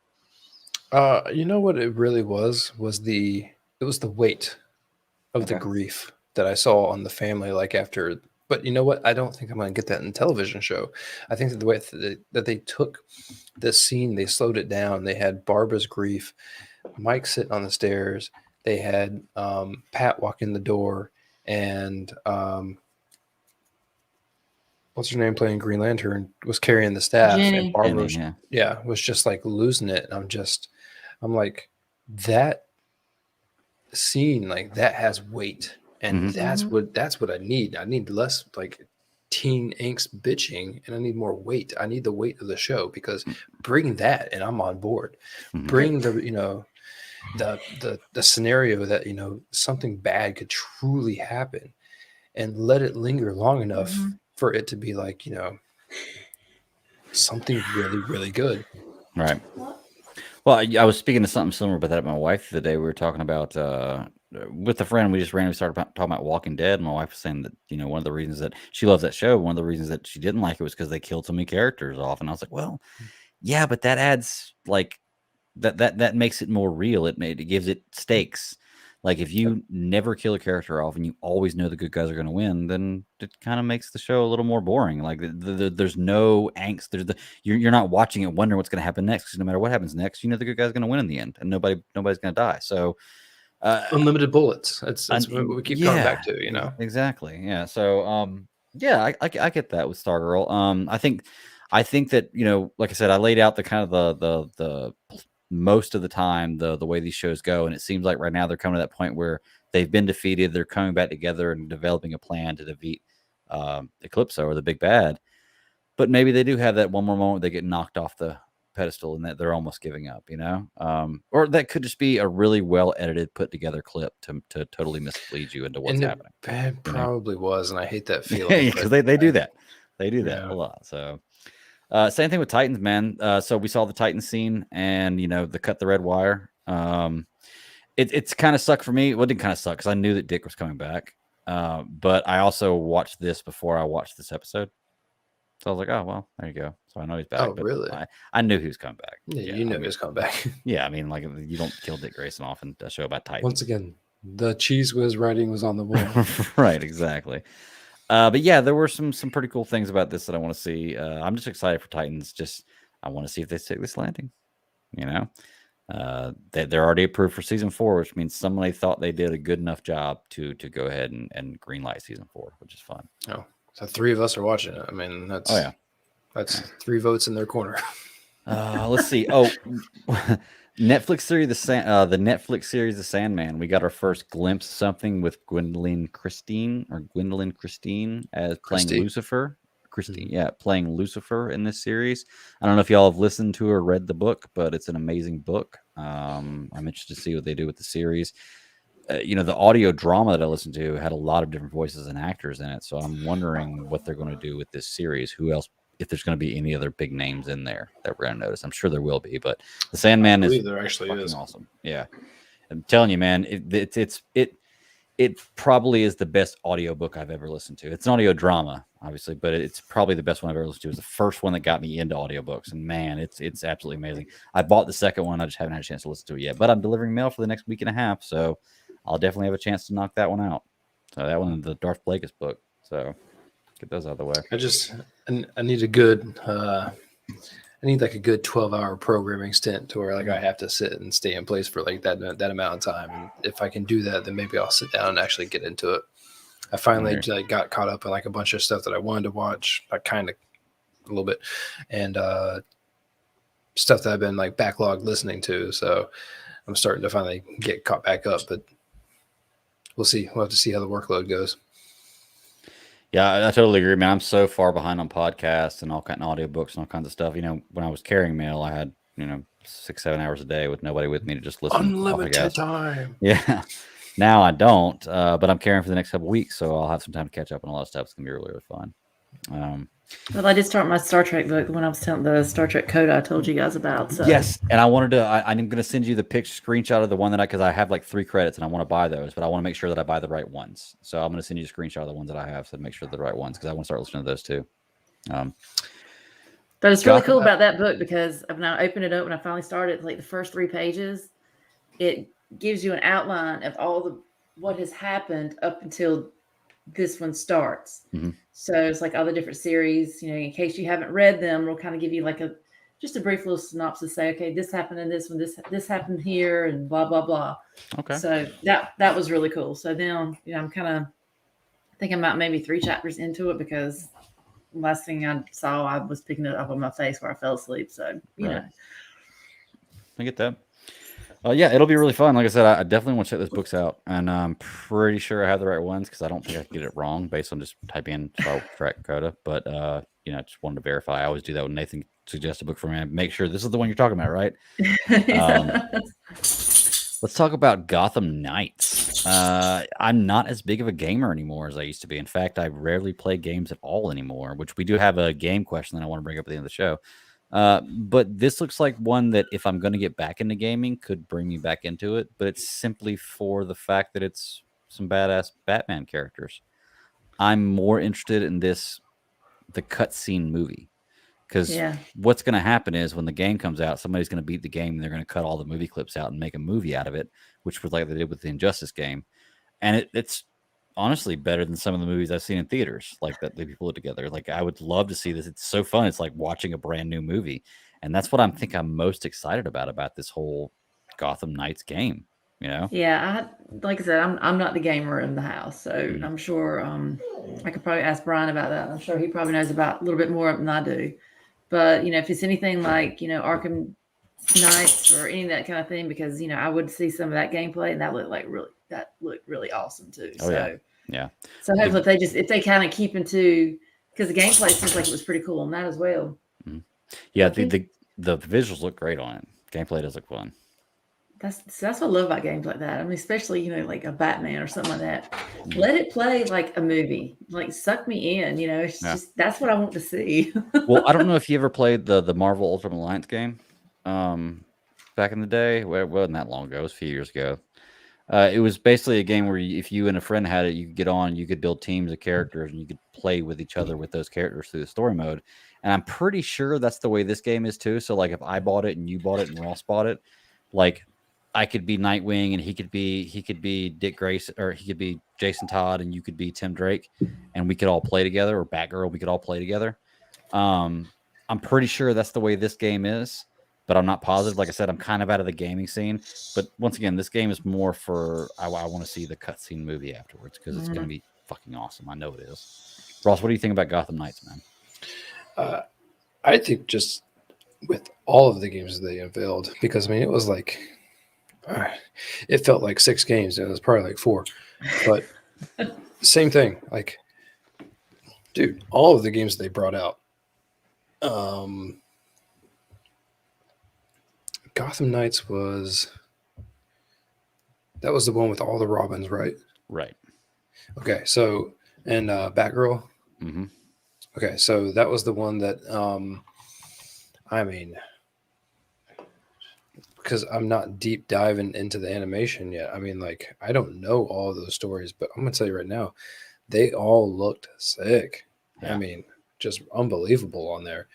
And even like there's a Suicide Squad game. There was I got Gotham Knights. I don't even know if they came out with another one. Shoot, it may have just been those 2. But if it was just those 2, man, the animation, like you said, if they do cutscenes, holy cow. Yeah. They spend so much time on building the game engines to actually turn around and create these games. But I mean, they spend so much time doing all the layering on these characters and then I'm amazed. Yeah. Same thing. Like, I mean, not a humongous gamer. The games that I do love are more for me than they are anyone else. But I mean, I absolutely do love every last little bit of the cutscene information, as long as it tells like a great story. I haven't even deep dived on some of the best cutscene videos like you were describing that people just piece stuff together. It hasn't been like something I've gone on and like just needed to absolutely see, but shit, dude. Well, dude, if you haven't seen it, I highly recommend just go on YouTube, type in Injustice movie, and it's about an hour and a half long. I'm not gonna lie, it's like watching a movie. It's the cutscenes from the Injustice video game, the storyboard all the way through, and it's a fucking awesome movie. Like it's better than some movies I've seen in theaters. It's absolutely crazy how good they Maybe can I'll do a that good of a job before I they can do watch with that. Injustice on Tuesday. There you go. There you go. That'd be a good way to do it. Oh yeah, Injustice comes out on Tuesday. Yeah, that's right. I forgot. Yeah, good stuff, dude. DC is just putting it out there. Speaking of DC coming out with stuff, Young fucking Justice. Just take out the fucking because it's just Young Justice. But holy crap, man! This was one that Nathan got me on. Nathan and Travis got me on a long time ago. Season 3 came out. The Outsiders, I believe, was season 3, and it came out last year. And I'd caught up on the first 2 seasons. Man, do I love this show. I fucking love this show. Season 4, The Phantoms, is out now. I do got to say that I really probably need to go back, and Katie said this too when we were talking about it. I probably need to go back and rewatch some of Season 3 because it's been so long since I've seen it. And there are so many characters in this show. It's hard to keep up with sometimes, you know? But I did watch the first 2 episodes. I don't know if anybody else did. If nobody else did, then I won't talk about it right now. But man, I'm so excited Young Justice is back. It's my favorite animated show. I'll go ahead and say it right now. It's my favorite animated show, at least that I'm currently watching. It maybe, just as far as shows go, it may be one of my favorite of all time. Like, just absolutely love Young Justice. Ooh, bold. Like I said, not the, because I'd have to really think about the number one, but it's one of. Like, it's just, and it's because I've been so invested in it in the last few years. I've gotten so invested in the characters. I've, for me, the first 2 seasons of Young Justice came out, and then they had like a 6-year span before the 3rd season came out. But for me, I watched the first 3 seasons in a 3-month span. So like I got it all right then. So I really, really got into it, But yeah, it's one that if you haven't watched any of those seasons, you can turn it on and watch this and be okay.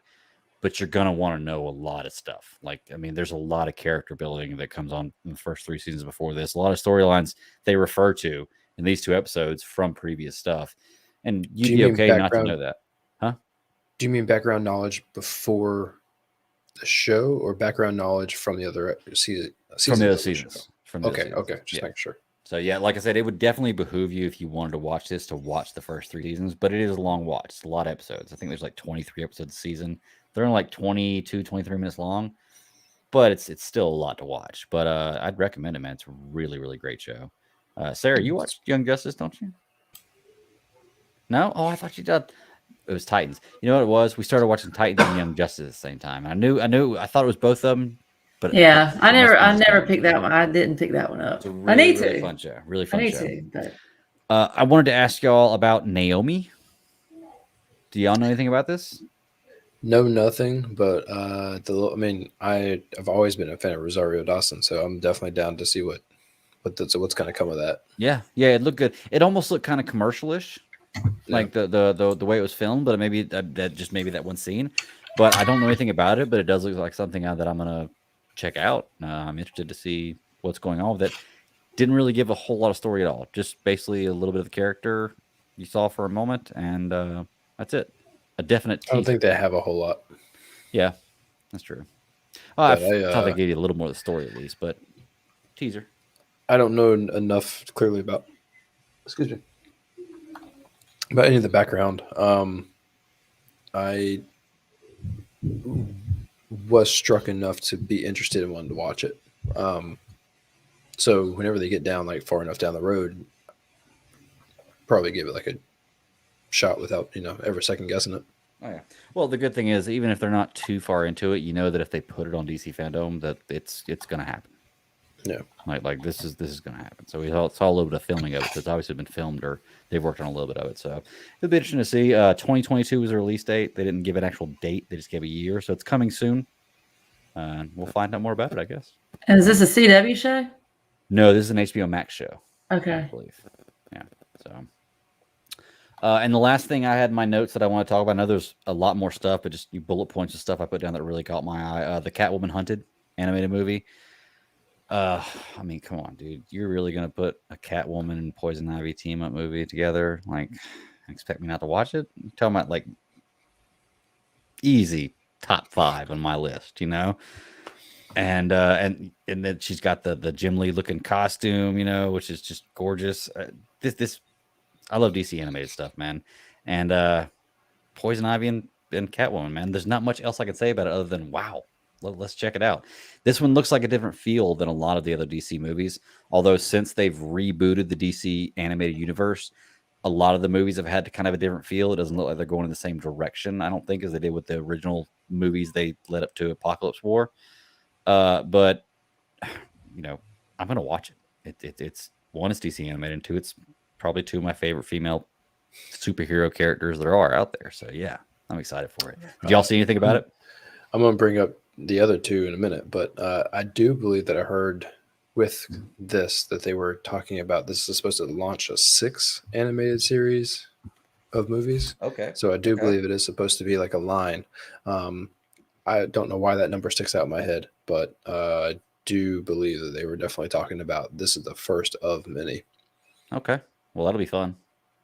But yeah, once again, I'm gotten to the point now, thanks to Nathan and Travis, just anything DC animated, give it to me and I'll enjoy it. Like I was watching Young Justice earlier, and I literally had to walk out of the room for a second, and I couldn't even pull myself to walk out of the room. Like I was so interested. But by the way, the season 4 is starting off great.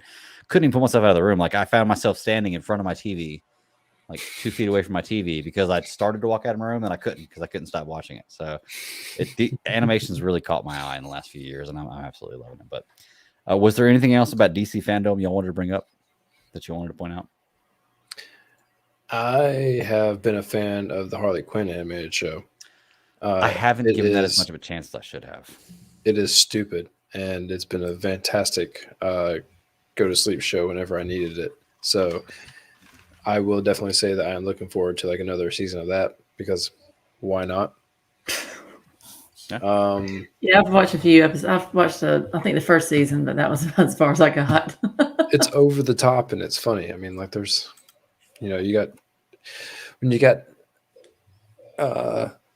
Harley just constantly screaming and being Harley, and Poison Ivy just so monotone and level and cool, but all the other characters around them are just they did a fantastic little ensemble, and the voice actors are very, very good, and it's simple. It's small chunks, and it fits perfect, and I'm a total fan of it. So I'm totally happy they're bringing back Kaylee to keep voicing Harley, and the whole Lake Bell, I crew think. is just Lake good. Bell, and I think Lake Bell is Poison Ivy.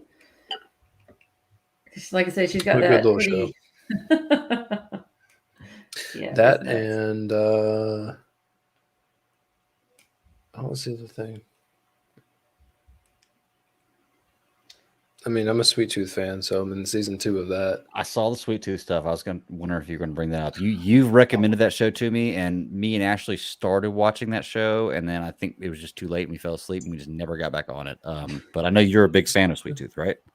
It was just a good feel-good show. I mean, like Yeah. it was a very, very good, simple, fun watch, and it was fun watch with anyone in the room. So, you rarely get that. Sometimes you got to watch stuff and you're like, well, either cursing or like violence. So those two things are going to be like a major push off. But it was a real down to earth like family story, as much as it was like a family ripped apart. The only other thing was I wanted to know what your guys' thoughts, because I'm not a Batwoman fan. Greg, you said you weren't a Batwoman fan also, but Batwing, did you see that suit that they're bringing out for Batwing? I did not see that. No. I was cautiously amazed because I didn't know too much about the character, but they brought out Lucius Fox's son, who plays basically Lucius Fox to Batman in the Batwoman show. And he finds out that his dad has been making a suit for the longest time that was more geared towards people that don't have powers or expertise. And in this scenario, was that the comic book basically said that Batwing had the martial arts activity or know-how and experience, but didn't have like anything else. So he's basically Batman. And then Batwing himself in this show is going to be more geared towards like tech and everything else. And the suit itself looked pretty cool. It was real weird. I mean, it had once again like a flip-up cowl, or mask. So it was interesting to see. It was just a little standout to me since I don't know like a whole lot about the character. Okay. In a show that I'm not super interested in. Let's see if in Batwing thing comes up. I'll look it up. No, yeah, I'm always excited. Any more Batman world stuff, I'm always excited. New Batman story, or not Batman story, Batwing story would be really fun to see. I'm always down for new stuff. Speaking of new stuff with Batman, last point I want to bring up here is the Cape Crusader Batman show, the Bruce Timm, J.J. Abrams, Matt Reeves. Yeah. But it's gonna be good. Like, this is one of the ones that I actually got to catch live when it was coming on, and man, I'm excited for this show. Me and Travis did Batman the Animated Series for a little while on Superhero Discussions. Really fun time, and had a really good time watching that series, and just knowing these guys are going to try to be in that mindset, but a little bit different. I'm down for it, man. Give me any, some Batman is good. More Batman is always better. And these three names together, I don't see how anything could go wrong, to be truly honest with you. So I've never been a fan of the Cape Crusader suit. I don't like the huge ears, but it's something that I can get over. It's not a big deal. So, but I'm really excited for this show. We'll see. I'm not sure of a date when it comes out. It probably says it somewhere on this article I'm looking at right here. But HBO Max in 2022. So it doesn't give an actual date, but next year sometime we're going to see the Cape Crusader show. It's going to be really fun. So, was there anything else you guys had about DC Fandome that you wanted to point out that you liked? Not gonna think of, because I'll probably go through it. I'll probably go through it all tomorrow, and then be like, "Oh, damn, should have talked about that, or should have mentioned that." So yeah, well, I'm gonna go back and I'm gonna like, I didn't get to watch all the stuff. I got to watch some of it, and I got to read up on about a lot. I'm gonna go back and rewatch some of the stuff tomorrow, like that I didn't actually get to see today, because you get a lot more out of it like that. And we can always bring up stuff next week too. It's DC Fandome. It's gonna last. That stink's not gonna wear off for a few days at least. So I mean, it's definitely gonna be. They did a pretty good job. Well, like Greg, I texted you with the whole like Superman comic book thing, and so they did a whole super section on that. Bringing in all the different iterations of Superman and Girl and everything else that they were trying to bring up. And when I had texted you that, I mean, the big news was the whole Kal-El son being either bi or gay or whatever the scenario was. And I basically sent you a text. I'm like, this is going to be gasoline, you know, and Lord knows it was. And it erupted. Right off the bat, the headline was just so vague that, I mean, like, even it had me, which, I mean, as someone who, like, I've learned very, very early on in life, you got to be cautious with what you read right off the bat, because it's never as it seems. And when I read it, I was like, ooh, that's not going to go over well. And when I actually read what it was, and it was the whole spinoff of, you know, Superman's children, I was like, who cares? I mean, be character, whatever you want to be. Like, turning one of the characters that we have known a whole entire history of and completely changing that character, like completely changing that character, is one thing. But to turn around and tell a story, like, in my opinion, this section of it was on his son. I mean, like, that's a whole new ball game. And even though I don't know what the history of Superman's children are in the DC universe, it is what it is. I mean, and they brought on someone to talk about it real fast. They glanced over it, but you know what they also didn't have was, like, retaliatory comments. They didn't have someone there to say something about it, which is a double-sided coin in our, like, world that we live in nowadays.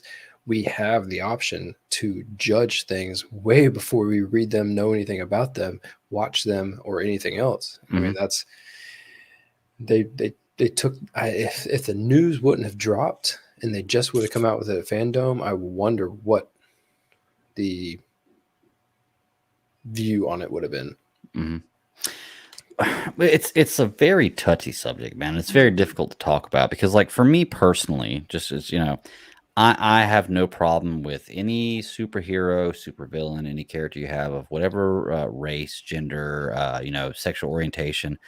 It doesn't bother me that much, but I just feel like personally, I would want somebody to represent me that was new, that wasn't a rehashed character that's been classically something else. I would want my own take on my own new character to champion for me, rather than taking something that somebody has cherished as this or it's known as this for its entirety to be something different now, you know? So that's just where I stand on that. I'm not saying that the comic's going to be bad or that I couldn't even read it or give it a chance. It just seems like a weird way to go, you know? Misrepresentation is just as bad as no representation. Agreed. And yeah, you do walk that line sometimes. At the very beginning, right after, like, the Black Adam trailer, neither of you probably watched it, but they were talking about Milestone Comics, which is like a, you know, heavily African American comic chain. You know, they told it's been so long now, I can't remember because I watched it so many hours ago. But the stories that they have, like, seemed very interesting, and, like, I even asked, like, I needed to go on and, like, check on Comixology to see if they were on there, because I actually kind of wanted to read them. And they did. It's a totally different thing, you know, not a reinvention as much as it is a new invention. It's not innovating Superman as much as it is reinventing Superman. right. And it's not like a reinvention of, like, take everything that you know and throw it in the trash, as much as it is we're going to take these qualities and give something new, but making it enough different.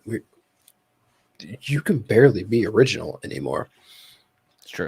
Almost like everything has been thought of. And so when you're going to come up with these ideas, like, how are you going to do it? And it's all going to be you got to think about time, the space that character consumes, like, physically, like, where in the universe or where else. Yeah. Powers. Yeah, I mean, like, there's so many different things to actually think about. So I think that it's interesting to have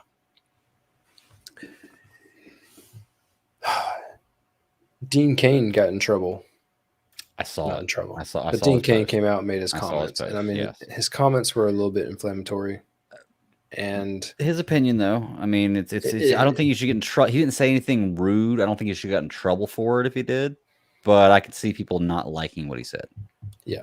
You know? He basically said that, you know, that they were brave enough to do it, but not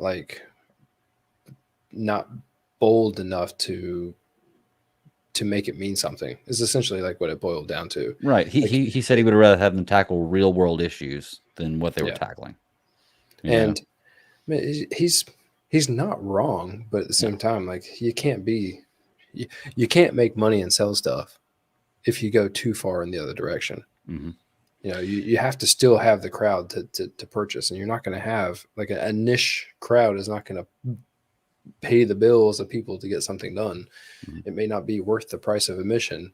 So yeah, that whole scenario is just really weird to come out right before Fandome. I wish they would have really kept like a tighter lid on it to say what they said at Fandome and then let everything happen. Yeah, that's true. It did kind of put a cloud over it beforehand, at least somewhat a little bit of it. But you know, it all comes down to what our good friend Chris Balga says. You know, if you don't like it, you don't have to read it. There are 25, 50 different versions of Superman out there. Go find one you like. And I promise you probably will, unless you just don't like the character at all. Same with the movies. Just because you don't agree with it doesn't mean you have to hate on it. Just don't read it. There are thousands and thousands and thousands of other Superman comics out there. If you don't like this one, that you can read. And you know, when it all comes down to it, that's the absolute truth right there. And Chris says it best, man. It's people getting upset about things that don't matter. Yep. Like it doesn't affect me at all to have this version out there. If I agree with it or not, it doesn't affect me at all because I never have to read it. I have the Superman that I know and like. Maybe I'll read this one and end up liking the story. Who knows? But if I don't have to read it. You know, so people getting upset about it for me is kind of pointless. I can see maybe initially if it's something you don't agree with, then maybe okay, you get a little upset about it, but don't let it ruin your life. It's there's plenty of versions. Don't let it ruin your day. Yeah, don't let it ruin your moment. Yeah, exactly. Yeah, it's crazy, but people do. People really do, and it's pretty insane how upset some people get about these things. You know, I have never met or talked to Chris, but I mean, like hearing him podcast, and I would like right off the bat, like as soon as he said it the very first time I ever heard it, I'm like I'm with you. Like, yeah, he gets it. I'll listen to anything you say because you get it. Yeah, he definitely gets it. Chris is a great guy, man. I like Chris. All right. Is there anything else Fandome you want to talk about? I did have a question with some games, but we're going pretty long right now. I think I'm gonna push that next week. Give some more people some answers or time to answer because I got a few answers in. It's pretty cool to talk about.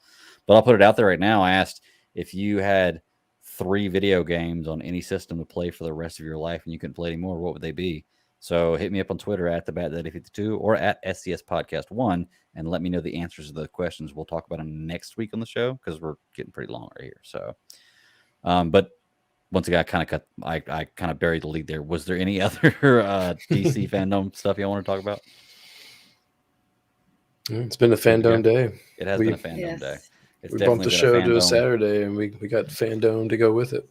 Yeah, it's been a Fandome 6-pack of underwear day for sure. I'll tell you that, but it was worth it. So I'm down. All right, cool. Well, let's go ahead and get out of there, man. I'm ready to wake up tomorrow and drink some beer and watch the Panthers beat the shit out of whoever the hell we're playing tomorrow. We're playing tomorrow. Vikings. Oh yeah. It's gonna be a good one. So, all right, cool. Well, Sarah, where can they find you at? You can find me on Twitter at MyLadyKitten. I kind of paw around there a little bit.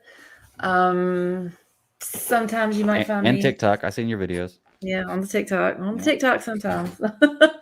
Sometimes you might find me on in chat room for C3 Panthers podcast as well. I'm ready for tomorrow because I've got my Carolina Panthers Damn It doll, which I'm probably going to be beating the stuffing out of it, at some point in time. I don't know, but other than that, I mean, that's pretty much about it. I mean, I'm just like, hey, I'm a mom. I'm tired. It is what it is. I hear you. Ross, where can they find you at, buddy? Right? All right. Find me here for about the next 45 seconds. I hear you. Good deal. Yeah, Ross is, I follow the same beats as you mostly. I'm a non-social media guy, but for the show, I have Twitter. It helps with news and being able to put the show out there. So you can find me at TheBatDaddy52 on Twitter. It's my personal handle. Also check out at SCS Podcast 1 on Twitter as the show handle, which I don't put nearly as much stuff out on that handle as I need to. I'll try to get better about that, but we'll come up with some ideas. We'll do something.